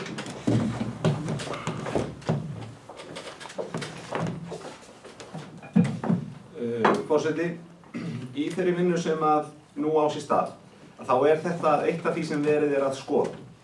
Það er ekki rekstrarlega hagkvæmt að reka tvær algjörlega sjálfstæðar deildir eins og við gerum, tvær sjálfstæðar einingar eins og við gerum í dag. Við erum annars vegar með Heilbrigðisstofnun Vestmannaeyja, þar sem er heilsugæsla, sjúkrahússtofa og þessi þjónusta sem við ræddum svo sem áðan. Og við viðbóti það erum við svo með hrumbúðir, dvalarheimili aldraðra sem bæði er með dvalarrými og hjúkrunarrými.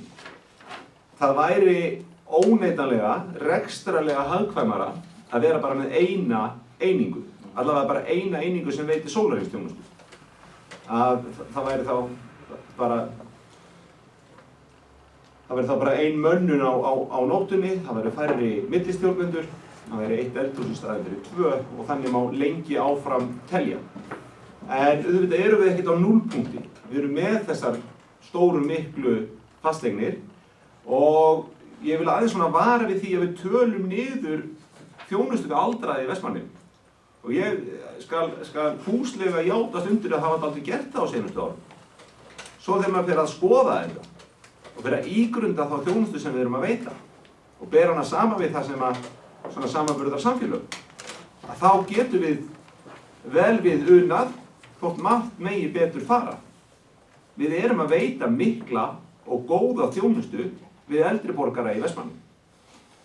Skóginn kreppir mest annars vegar í svona dagvist og dagradvöl og hins vegar það vantar fleiri rými. En við vitum það líka öll sem hér eru. Ef ríki myndi gera okkur samningum 10 rými, 20 rými, 30 rými og tryggja okkur rekstur á því til ykkur x ára, þá er ekkert vandamál að byggja. Það er bara spýtur og nagla. Þannig að þetta kemur aldrei til með að stranda á því. Þetta kemur til með að stranda því að ríkið tilbúið að leggja fjármagn í málaflokkin. Og mikilvægi þessa málaflokkar á bara eftir að aukast á næstu árum. Fjöldi þeirra sem á ellilífeyrisaldri, hann mun nærri tvöfaldast á næstu áratug. Og þetta gerist hratt. Það er ekki nema 20 ári að Palli og Gulli verði og fann að huglega þetta alvarlega.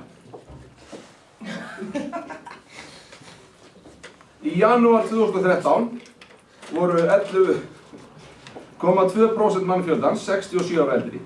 Í Vestmannaeyjum var 12% mannfjöldans 67 ára eldri eða alls 523 einstaklingar.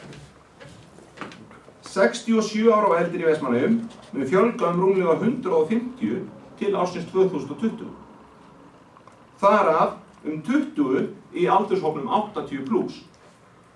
Þannig að okkur ekkert til setun á boðið með það að hefja, eða ljúka, við erum búin að hefja, ljúka allsherjar endurskoðun á málaflokkunum og við þurfum dálítið kannski að setja allt undir. Til að mynda erum við með ósanngjarnt hvernig við byggjum upp útleigu á íbúðum sveitarfélagsins.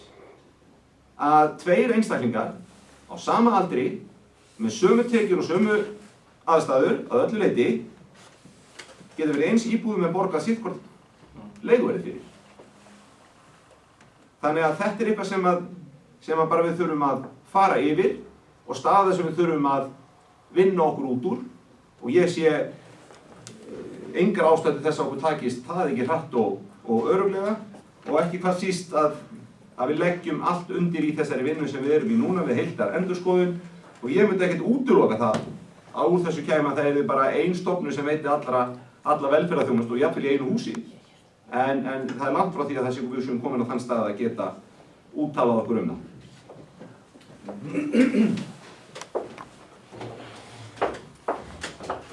Þakkum fellega fyrir, orðið laust. Þannig að 15 liði fundargerð Björnsvík Rós. Ég veit ekki hvað þessi ljósagöngu til atkvæða hann fyrst, þeir sem eru 15 liðinu samþykki viðskiptamerki. Það er samþykki með 7 atkvæðum. Þá það liðir 1-3 sem eru einnig staðfestingar, þeir sem eru þeim liðinu samþykki viðskiptamerki. Það er samþykki með 7 atkvæðum. Þá það fundargerð umhverfis- og skipulagsráðs nr. 193 frá 14. október síðastliðinn. Þar eru liðir 1-6 til umræðustaðfestingar, 2-7 og 8 til 2 og 7 til 8, þetta er smá villa hérna, til staðfestingar. Byrjum á því að taka fyrir mál nr. 1 sem er kostnaðarmann á mat á hóteli, vilja bæjarfulltrúar ræða það? Já. Stefán Gjörsvöld? Kostnaðarmat fyrir ekki, kostnaðarmat er það? Kostnaðar? Forseti bæjarlegur gestir, já. Þetta er búið að vera áður til umræðu mitt og ég var síðast að fundi líka að spyrja til þetta. Nú er búið að fara fram þessi könnun sem var gerð og þessi fræga netkönnun og hann var ekki mikið þáttaka hans með. En það er sama, þetta var ágætis hugmynd að gefa húsikost á þessu. Þá spyr maður sko, hvað næst? Ef þetta er niðurstaðan að Skansin kannski verður valinn, það eru þá bæjaryfirvöld að fara að breyta þá aðalskipuleginu og leyfa hótelbyggingu þarna. Eða er þetta svona bara ákveðin vísbending þetta? Nú man ég ekki orðið hvað hét áður þetta félag sem ætlaði að byggja inn í Skriðu. Ekki H.I. eða eitthvað, minnum við það. Erum við að fara, er búið að lofa þessum aðilum eða er umsóknum, nú getur byggingar, formaður skipulagsráðs sagt með það, eða okkur, hvort það sé einhver umsókn frá einhverjum aðilum að fara að byrja að byggja þarna, eða erum við bara svona að undirbúa okkur að hafa þessa valmöguleika eða eitthvað. Ef ég skil það rétt og hef skilið svona byggingarreglugerðina og skipulagsmál rétt, þá myndi ég halda það að skriðan væri enn til umræðu. Ef það kemur maður sem vil byggja 4 hæða hótel inn í skriðu, þá ábygglega verður hægt að, þá komin byggingarleyfi á svæðið. Við höfnum bara 6 hæða hóteli. Þannig að ég myndi halda að ef það kemur maður að biðja að byggja 4 hæða hótel á sama stað, þá skipulagið tilbúið og þá ættu vera að leyfunum að gera það. Þannig að ætlum við að fara upp í Löngulá, þar líka skipulagt svæði fyrir hótel, eða fyrir neðan höfnina á Mánavíkinu, það áætlað að við verðum það líka. Erum við að fara að koma með reiti hérna vítt og breytt bæinn sem á að vera hótelbyggingar. Svo erum við alltaf að tala fiskveiðireitin og það, þannig að mér langar bara að vita svona hvort að sé einhver alvara hjá fólki að fara að byrja að byggja og hvernig mönnum myndu taka líta á það ef að einhver kæmi og myndi vilja byggja 4 hæða hótel í skriðunni, hvort að ég túlka það svoleiðis að hann mætti gera það. Við vorum að hafna bara 6 hæðum, þannig að ég myndi halda það. Þannig þetta nú svona bara að vanga eftir þetta mál. Takk fyrir. Takk Stefáni fyrir. Já, ekki rétt að ég taki þér áskorun og svari Stefáni. Svolítið skrýtt að fjalla hérna á hann skipulagsmál og bæjarstjóri Kolli Varna, þannig að það mjög gaman að fá að taka þátt í þessu. Fyrst kannski varðandi þetta tiltekna erindi sem þarna lá fyrir, það er kostamat á staðsetningu hóteli. Það fór fram könnun, ég held að sé engin ástæða til að gera neitt sérstaklega lítið úr þátttökunni. Þetta voru þeir sem sáu sér fært að taka þátt eða höfðu áhuga að taka þátt og gerðu það og niðurstaðan var bara ágætt. Og voru sannlega tveir þættir sem voru, tveir staðir sem hugnaðist þeim sem þátt tóku hvað best. Annars vegar var það svæði við Skansinn, austan við Skansinn og hins vegar fiskveiðireiturinn og svo svæði við Löngulá.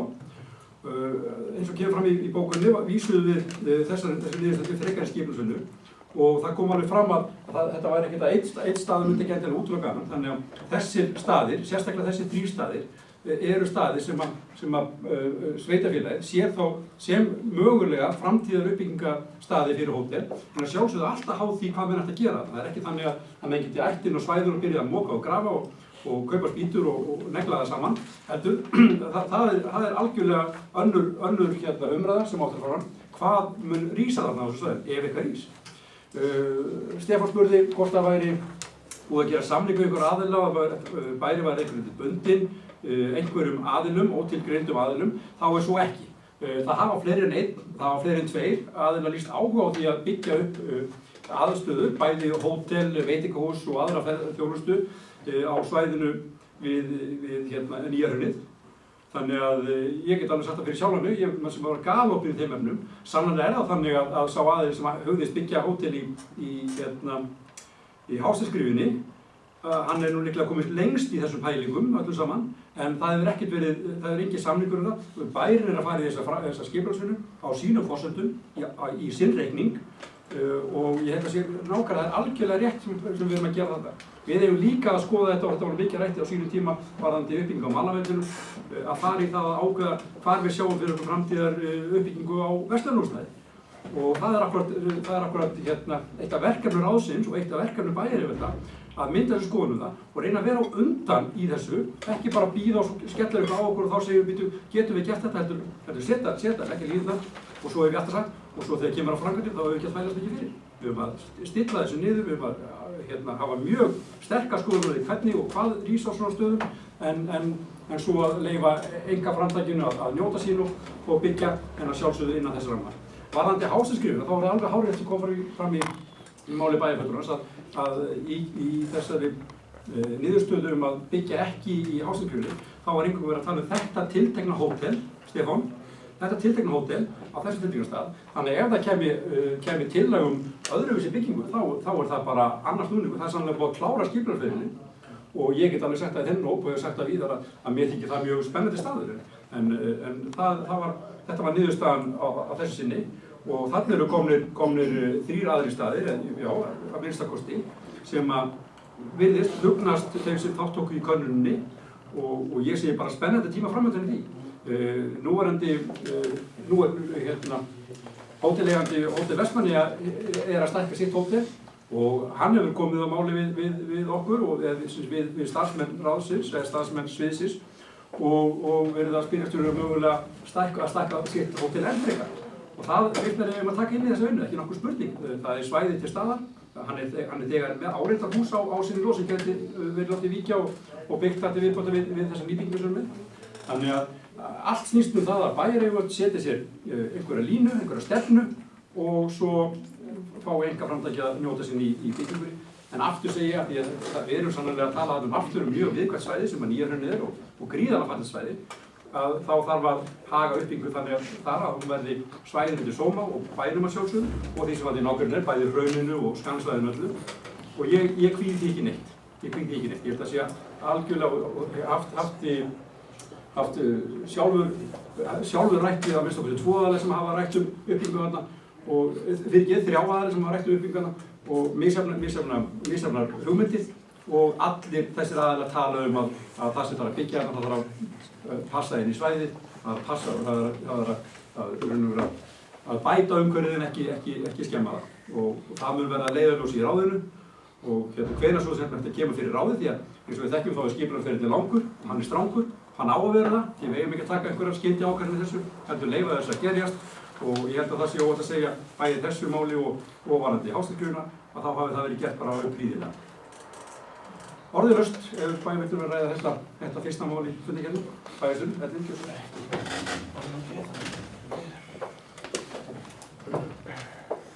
Forseti, ég vil nota tækifærið og hrósa skipulagsyfirvöldum fyrir þau vinnubrögð sem hafa verið viðhöfð í því sem að verða flokka sem svona fyrir eitthvað erfið skipulagsmál. Að þeir sem byggja í kringum ferðaþjónustu, þeir vilja gjarnan komast inn á svæði sem eru eftirsótt af ferðamönnum. Þegar að hótel er byggt í Vestmannaeyjum, þá vilja þeir að túristarnir, eða þeir sem gista þar, að þeir þurfi að líta út úr gluggann og sjá hvað þeir eru á stórkostlegum stað. Þannig að skipulagið verður sérstaklega erfitt í því sem að tengist ferðaþjónustu og þeir sem að eru sérfræðingarnir í þessu eru þeir 4200 íbúar sem hér búa. Og þess vegna vil ég hrósa skipulagsyfirvöldum fyrir þá leið sem að farin hefur verið. Ég vil líka hafa orð á því að við hér sem búum í næst stærsta byggðarkjarna á Íslandi, við erum á 12,2 ferkílómetrum. Til samanburðar þá er í Grindavík 2000 íbúar á 160 ferkílómetrum. Þannig að það er gríðarlega, við erum á svo litlu svæði. Ef þið farið í það góða sveitafélag Ölfus, gefum okkur að aldrei þessu vant sé ófært í Landeyjum og við þurfum að sigla þangað, að þá getum við farið í sama sveitafélaginu frá því við komum inn í Þorlákshöfn og þá getum við verið búin að keyra upp á Þrastalendi í Grímsnesinu. Sum sveitafélag eru gríðarlega landmikil en við erum það ekki. Og við þurfum ekki að horfa á þessa mynd sem hér er á bak við mig til að sjá verkefni skipulags yfirvalda. Hvað þetta er þétt. Byggðin er svo þétt að ætla að koma fyrir hóteli, það er ekkert auðvelt. En það sjáðu þið staðina sem við erum búin að ræða. Við erum búin að ræða hérna, fyrir ofan Hástein. Við erum búin að ræða hérna, þar sem olíutankurinn var nálægt spröngunni og þar. Við erum búin að ræða hérna við fiskiðuna. Magnús Bragason er að byggja við sitt hótel hérna. Það er verið að endurgera húsnæði í miðbænum, þar sem ég hef heyrt að eigi ef til að vera gisting. Það sem áður var veitingastæður og landherna. Og við erum að ræða Skanssvæðið. Þannig að við erum að fara yfir þessa fáu ferkílómetra sem við höfum og reyna að finna einhverja bestu lausn. Nú, enn eigum við ótalið svæðið hérna í kringum Eldheima. Það var einn af kostunum sem við spurðum út í. Og það sem var kannski sérstaklega ánægjulegt, það var að sjá hvað þátttakendur í könnuninni voru tiltölulega sammála hvaða svæði væru best. Það er annars vegar þetta svæði í kringum Skansinn, en þeir eru búin að taka svæði sem ekki var neitt sérstakt augnayndi og gera að einu helsta aðdráttarafli fyrir ferðamenn og heimamenn hérna í kringum Skanssvæðið og ef að möguleiki að þróa það svæði áfram inn í Klettsvíkina og þar upp að, þá þykir mér það spennandi kostur. Og sjálfum þykir mér það meira spennandi kostur heldur en lóðin upp af Hásteini. En ég hugsa að við 7 sem að skipum bæjarstjórn, að við þykir líklegt að það kæmu 7 mismunandi lausnir ef að spurt yrði út í þetta. Og svo merkilega vel til að ég er með langtum sterkari skoðanir á því hvernig hótel lítur út og hvar það er byggt, heldur en frystigeymsla við sjávarútvegsfyrirtæki, þótt að hún skipti margfalt meiru í efnahagslegu tilliti fyrir sveitarfélagið og sé kannski ekkert síður áberandi. En það er eðlilegt að við gerum miklar kröfur þegar kemur að þessum málum. Við höfum gert það hingað til og ég hvet okkur til þess að gera það áfram. En enn og aftur þá færi ég skipulagsyfirvöldum í Vestmannaeyjum þakkir fyrir hvernig þetta mál hefur verið unnið og hvet til þess að leiðir svona svipaðar þessu verði áfram notaðar. Við erum að verða þjálfuð og sjóuð bæði í því að leggja svona fyrir, að vinna úr þeim og að taka þátt við.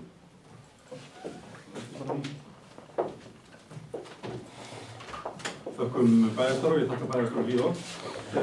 Vilja bæjarstjóra ræða þetta mál nánar, kostamat og staðsetningu hóteli. Svo var ekki aðgöngu til aðgáð þennan fyrsta lið í fundargerð umhverfisskipulagsárs, Kristján Hán samþykki við þessari skipverki. Hann samþykki við 7 aðgöng, þá var það hinliðir sem er til umræðu og staðsetningar. Það er liður 6. Básaskersbryggja, umferða úrbætur. Vilja bæjarstjóra ræða það? Já. Þegar var gjörð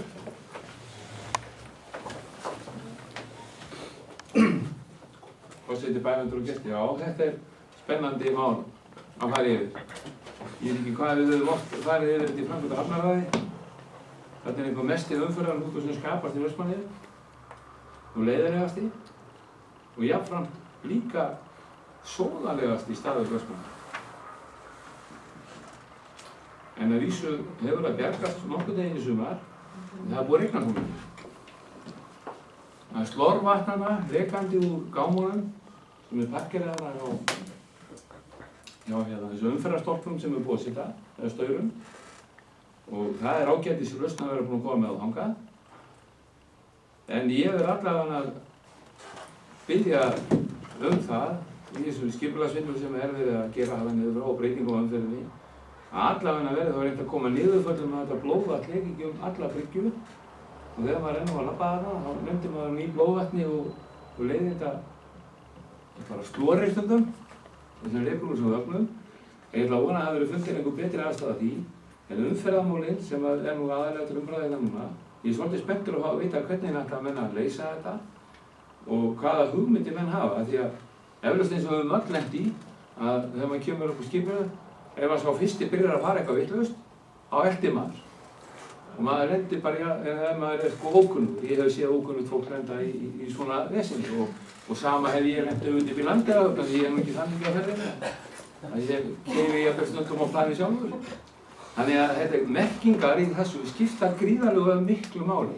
Að það sé verðmerkt eins og að gert í sumar, tókst alveg ágætlega, en svo getur verður að menn séu búin að sjá núna að það er einhver vandræði með þetta og hægt að gera betur og bara með einföldum merkingum eða skiltum eða hverju sem það er. Síðan er það annað sem er það neðfrá líka, að þarna er nú náttúrulega allir sem eru við Bása, þeir eru allir lóðarlausi. Þeir eru ekki fermetrir út til hús og það er líka töluvert vesen. Ég þekki það, því ég hef lent í skipulagsmálunum og líka Hafnarfirði. Að þarna er líka að fara að safna upp bara þrjú ef ekki 4, ef ekki 5 bílhræ. Og allt er þetta til þess að gera þetta allt erfiðar. Og þarna vantar eitthvað til þess að ýta á og láta minnstu fjarlægja þessi bílhræ og bíla sem eru þarna. Það er nú búið að vera þarna bíl síðan á þjóðatíð, hann er við hliðina á Gullagandi þegar við kemum Bryggjuhring þarna.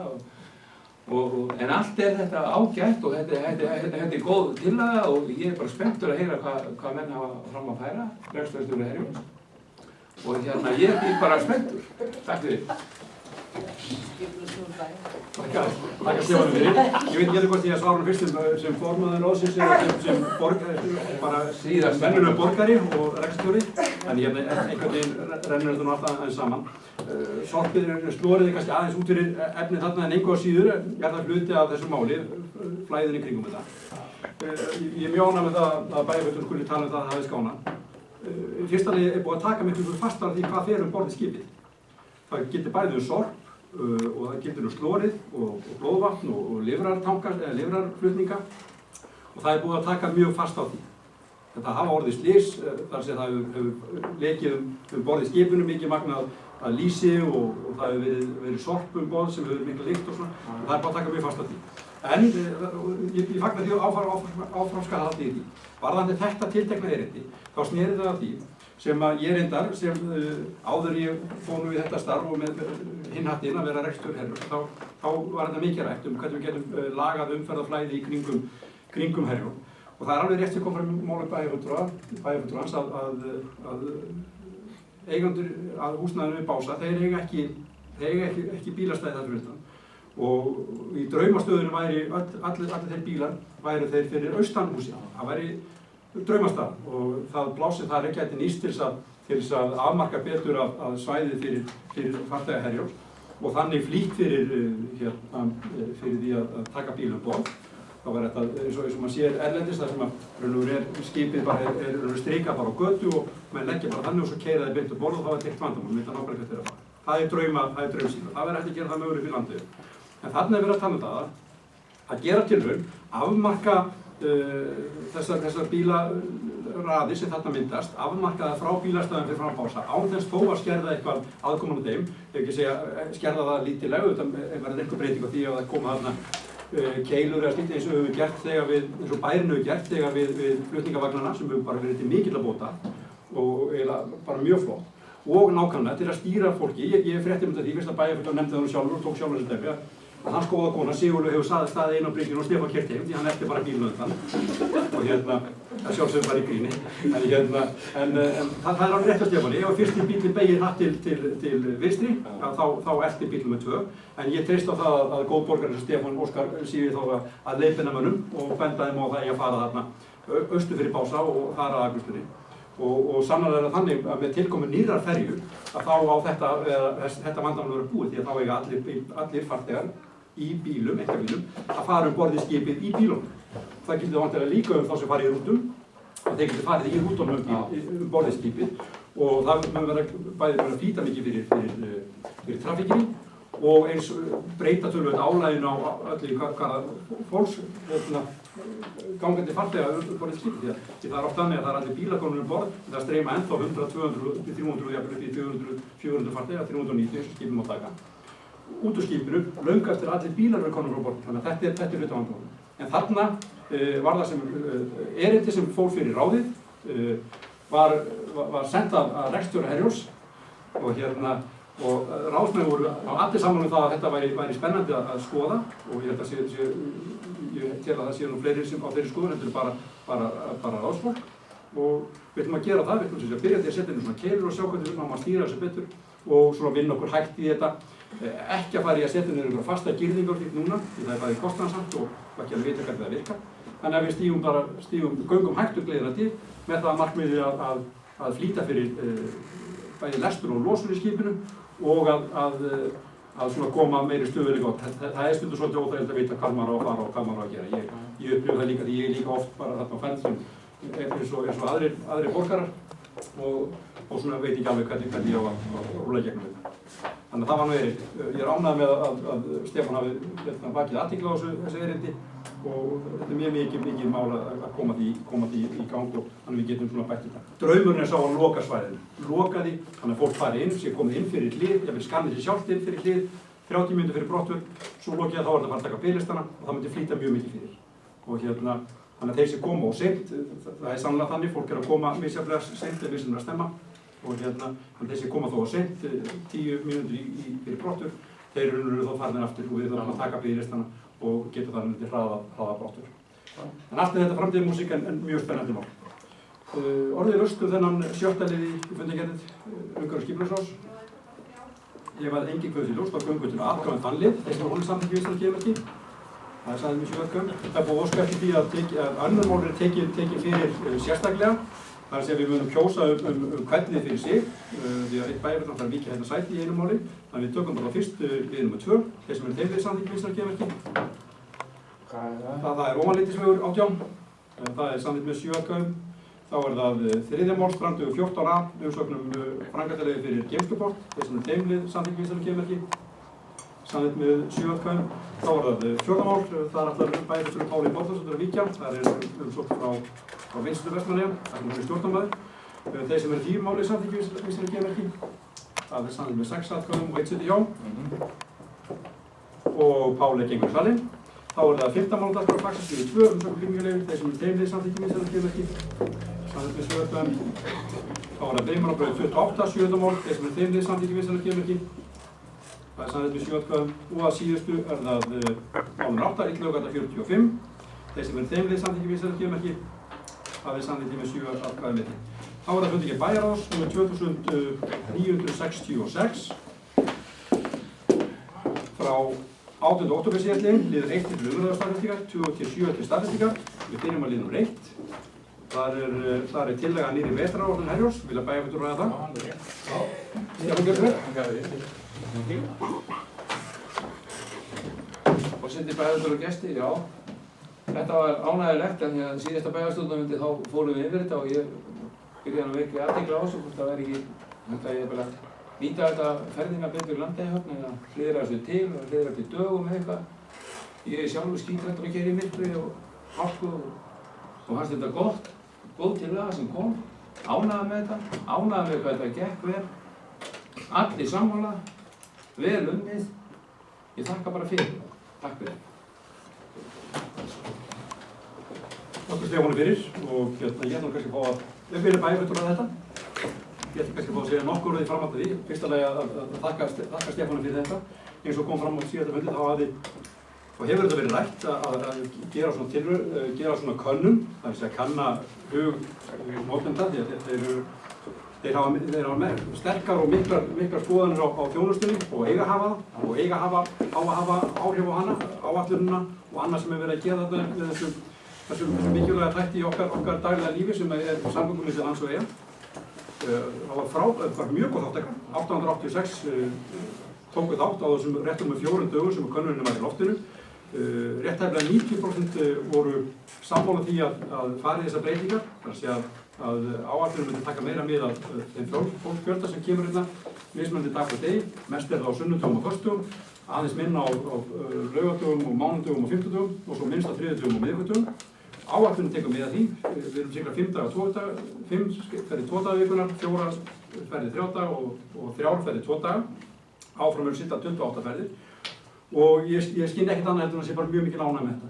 Þetta veitur okkur enda skemmtilegt svigrúm því að það kemur fyrir, það mun koma fyrir að við séum þá, þurfum að fella niður ferðir eða breyta ferðum og þá höfum við eins og í dag, ég sagt við það, að í dag var ófært kl. 11:30 og við færðum ferðina og skipið er að fara eftir 3 mínútur, kl. 14:30 í staðinn, þannig að við ætlum að, og ég búa það hér, þó ég sé hér í hlutverki forseta bæjarstjórnar, þá er hinn röndin á mér blessaði rekstrarstjórinn. Við ætlum að gera það, við ætlum að reyna að vera með meiri sveigjanleika eins og sannarlega var svona ósk þeirra sem þáttóku í könnuninni. Það kom líka fram margar góðar ábendingar hvað betur við fara. Eitt var nefnt að var aðstæða fyrir hundar borð. Við fórum beitt í það að það er búið að kaupa 3 nýju hundaborð, þau eru komin borð og verða settum í dag og á morgun. Það talaði að vera með þráðlaust net borð í skipið, þetta erum við að skoða. Það er fullt af skemmtilegum hlutum sem við fengum ábendingur og við munum vinna á því á komandi vetri og komandi árum vonandi allavega skipið hversu sem að munum reka það í framtíðinni og þá er það allavega sannarlega mikið markmið þess að nú gerir það að reyna að verða meira við þessu, við kröfum og óskum notenda og það eru miklu möguleikar. Vilja bæjarfulltrúi ræða þetta fyrsta mál í fundingi bæjarráðs, Páll Marvíkjusson.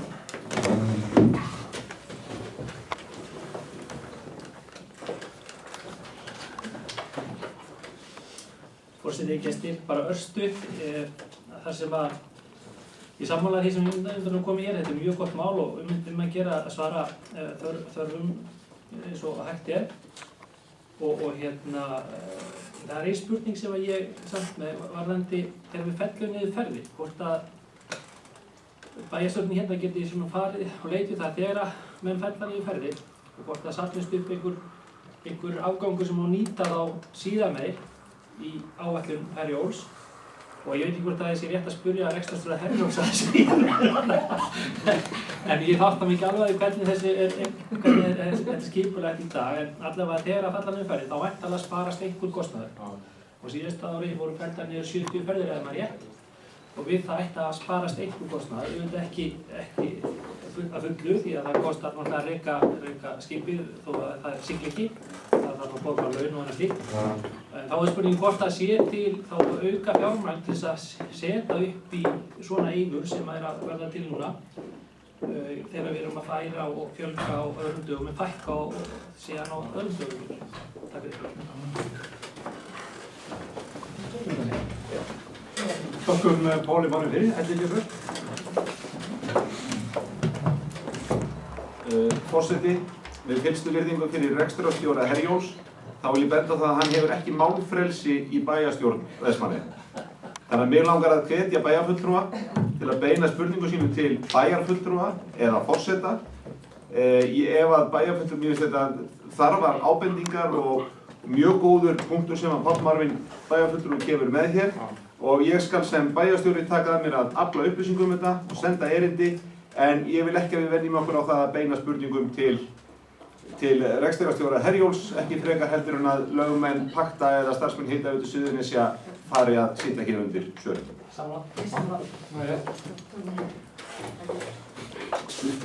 Þakka bæjarstjóri fyrir. Reyndar það þannig í bæjarmálsnefnd að forseti getur heimilað almennum borgurum að taka til máls á fundinum, en ég ætla ekki að beita því á hvað það gerir.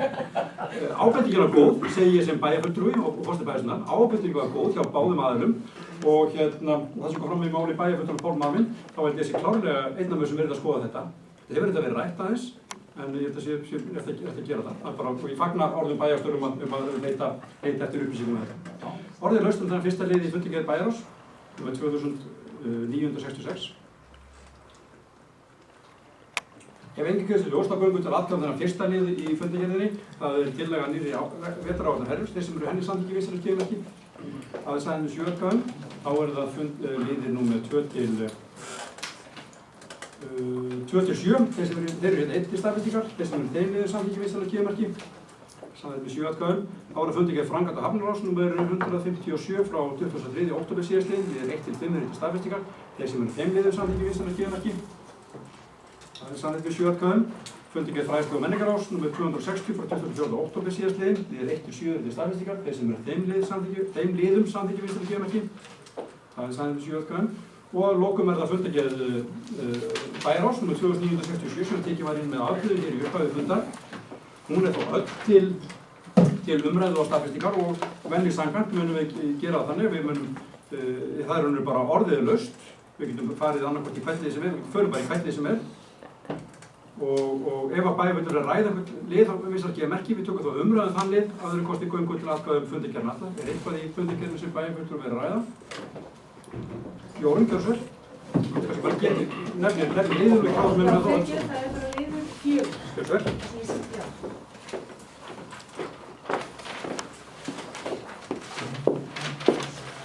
Forseti, bæjarfulltrúar og áheyrendur, áhorfendur og gestir.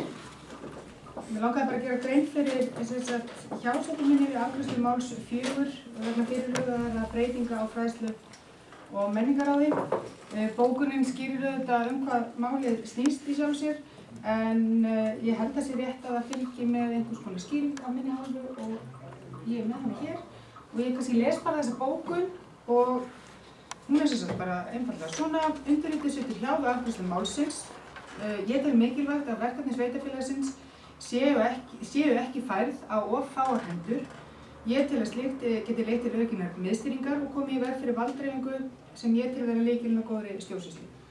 Og við ræddum þetta í bæjarráði og þetta var svona áhyggjurnar sem ég hafði af þessum breytingum og það virtist alveg ríkja skilningur á því. Þannig að ég sitt hjá við afgreiðslu þessa máls á þessum forsendum. Hún er hérna. Bara takk fyrir þetta. Takk fyrir. þökkum Jórunni fyrir. Páli, formaður bæjarráðs, gjörðu svo vel.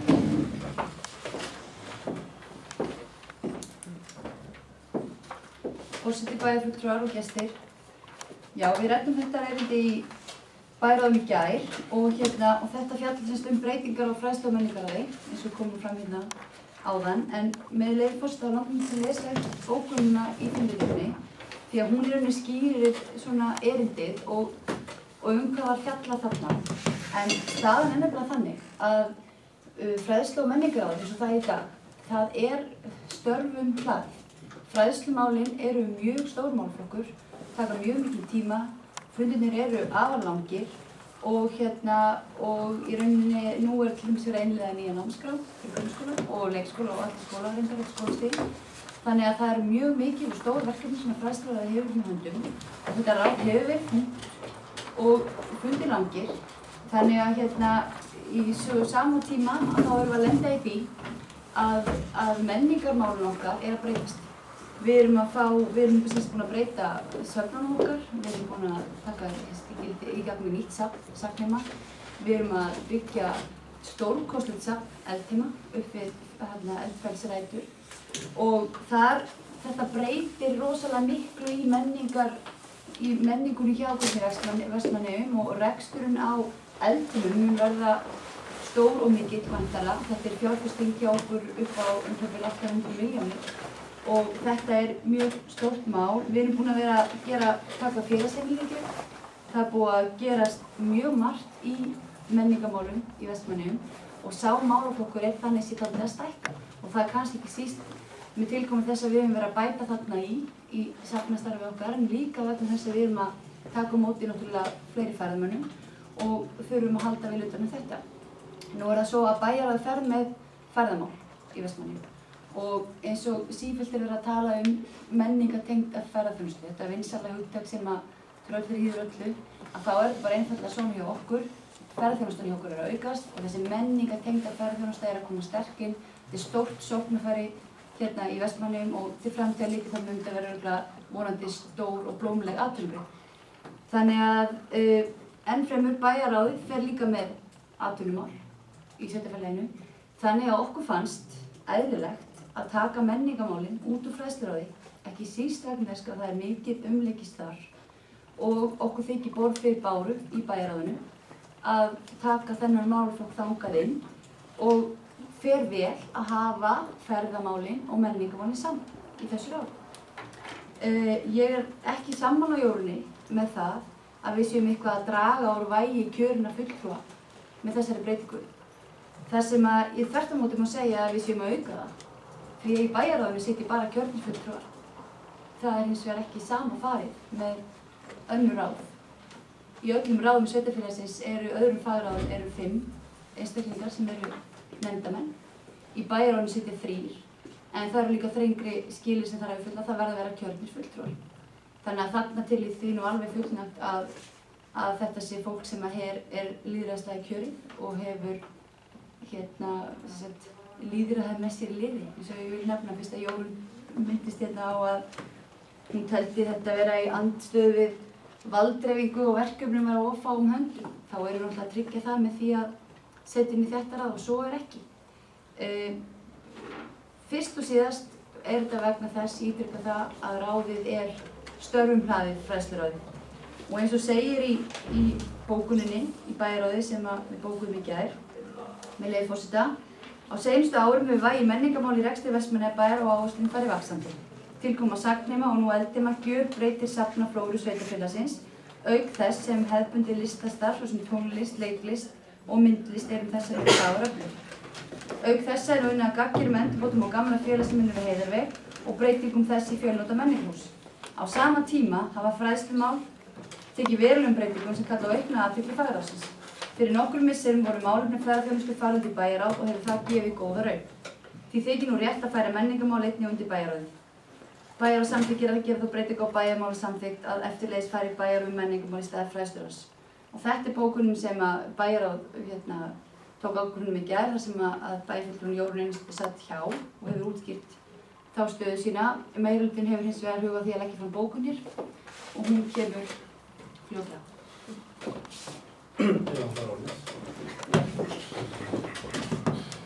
Þakkum formanni ráðsins fyrir, bæjarráðs. Þið gjörðu svo vel.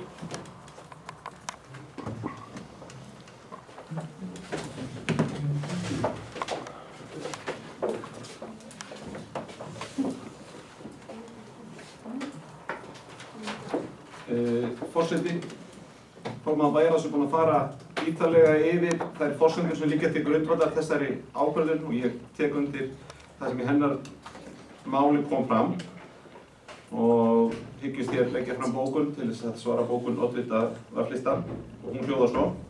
Meirihluti bæjarstjórnar ítrekar þau rök sem færð eru í meðferð málsins og telur bæjarráð heppilegra til að fara með forræði menningarmála. Þá furðar meirihluti bæjarstjórnar sig á þeim rökum að það dragi úr lýðræði að fela kjörnum fulltrúum forræði mikilvægra málaflokka. Að lokum bendir meirihlutinn oddvita minnihlutans á að kostnaður við að stofna sérstakt ráð, eins og hún leggur til, er sennilega 7 til 10 milljónir á ári. Það er auðvelt að leggja til útgjöld en erfiðara að sinna ábyrgum rekstri. Því óskar meirihlutinn eftir því að oddviti Varflista leggi fram hugmyndir hvað skal skera niður í rekstri málaflokksins til að mæta þessum útgjöldum. Og undir þetta skrifa allir bæjarfulltrúar meirihlutans. Og sjálfsögðu stendur bæjarfulltrúar Varflista til boða að skrifa undir ef þau sækja það stílt. Já, ég vil reyna. Þá erum við vonað því. Reyna. Þakkum bæjarstjórn fyrir, orðið laust. Ég aðeins að... Þú veist þú væri bara farinn, gjörðu svo.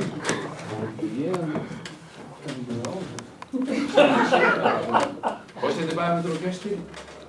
Eins og við höfum komið fram þá var þessi fundargerð tekin með tónlega afbröðum og þannig að ég er búin að vera aðeins að horfa yfir þetta og lesa. Hvað er hérna? Ég er búin að heyra bæði bæjarstjóra og formann bæjarráðs yfir þetta. Að hérna, af hverju þarf að vera að breyta þessu? Ég seti henni sko í fundargerð sem var núna að þá er fjölskylduráð, eða nei, tómstundaráð og eru þeir á einhverjum 2 tíma fundi. Nei, Fræðslu og menningarráð, þá eru þeir á einhverjum 2 tíma fundum. Ég held að bara fundir í framkvæmda hafnaráði hafa aldrei farið undir 2 tíma. Bara, ég bara man ekki eftir bara. Sko, þetta eru bara yfirlega og þarf að fara yfir hlutina. Og ég veit ekki hvað er mikið álag á þessu ráði þó að hafi hennar málaflokk með sér. Hvað er það nákvæmlega sem að, af hverju þarf að vera að breyta þessu? Hefur þetta komið eitthvað illa út eða er bæjarráð hefur það ekki viljað bæta við sér verkefnum þó við séum með atvinnumálin og samgöngumálin og það allt saman, það er allt í fína. En hefur þetta gengið eitthvað stillega? Hefur þetta verið einhver vandræði með þetta eða hver er til dæmis þá yfirmaður þá ferðarfulltrúi eða þá sem er leiðir en að hóp núna? Mér langar bara að vita, ég hafa bara vist ekki að sjá þetta hérna áðan og áður maður samþykkir eitthvað svona þá kannski vil maður að vita kannski eitthvað aðeins meira og hérna þetta er náttúrulega breyting en ég er nú ekki svo íhaldssamur að ég vil ekki breyta en ég hafa mér langar bara að vita af hverju er og kannski eins og kom við það fram að þurfa að kosta einhverju 7 til 10 milljónir Ég veit ekki hvað var átt við með því sko. Ég langar að vita hvað það kostar sko, nákvæmlega. Ég meina, það er þetta sem ég langar að vita. Takk fyrir. Þakkum Stefán fyrir, Elli Björnsson.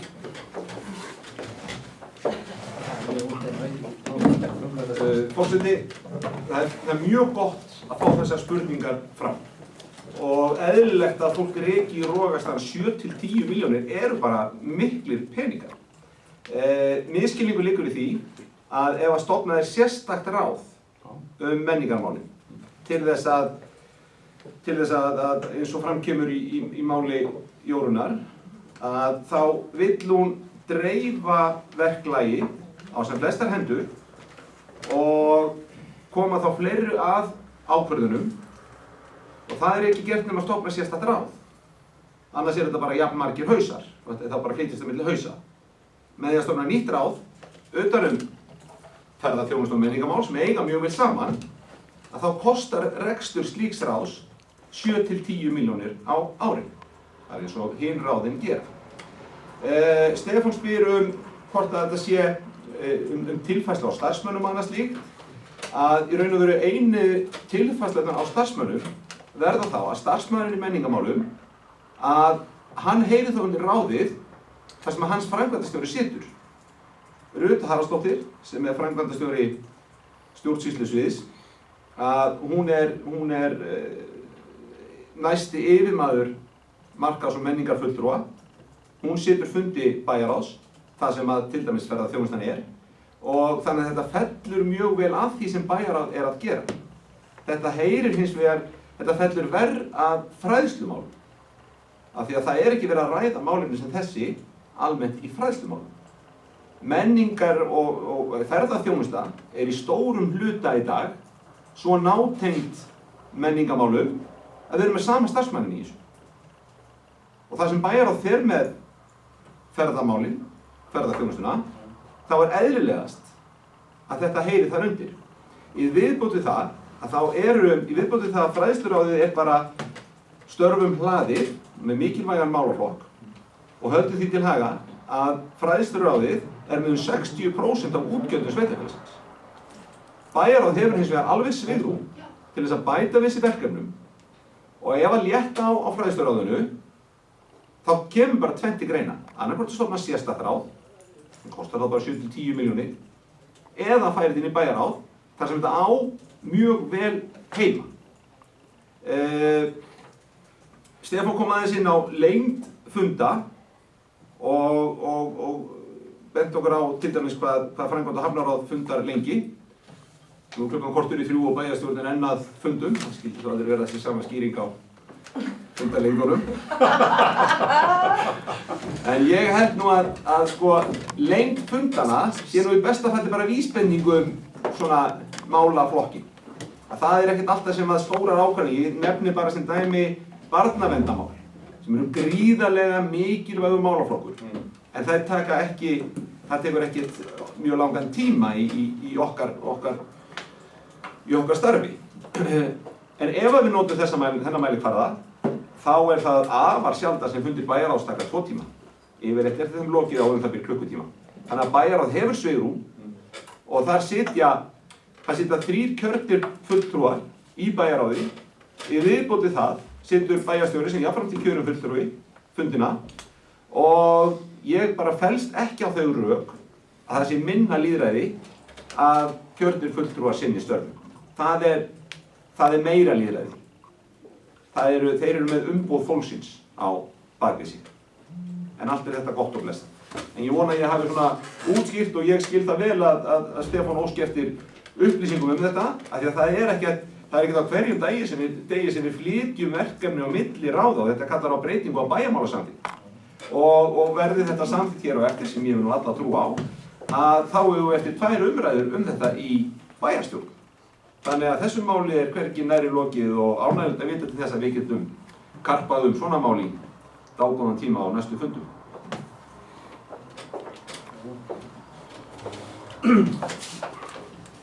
Þakka bæjarstjóra fyrir, orðið laust. Ég var engin kvöðið ljós, það komum við til atkvæðan að 4. liði fundi gerði bæjarráðs nr. 2967, þessi nú honum samþykki við þessar skemerki. Hann samþykkti með 7 atkvæðum. Þá er það aðri liði fundi gerði, það er ekki verið umræður aðra liði, þannig að þá verður í sameiginlega liði hérna 1 til 3 og 5 og 6 til samþykkta, þeir sem eru þeim liði samþykki við þessar skemerki. Það er samþykkt með 7 atkvæðum. Þá er ekki fleiri á dagskrá fundarins, næsti reglulegi fundur bæjarstjórnar verður í sal Einarsstofu, Safnahúsi, 5. 21. nóvember næstkomandi, Hesturinn 18. Ég vil þakka starfsmönnum fundarins, ritar og útsendingafólki fyrir þeirra vinnu og áhörendum fjærreiðskipti fyrir samveruna og segja þessum 1479. fundi bæjarstjórnar Vestmannaeyja skiptið og klukkan er 14:47.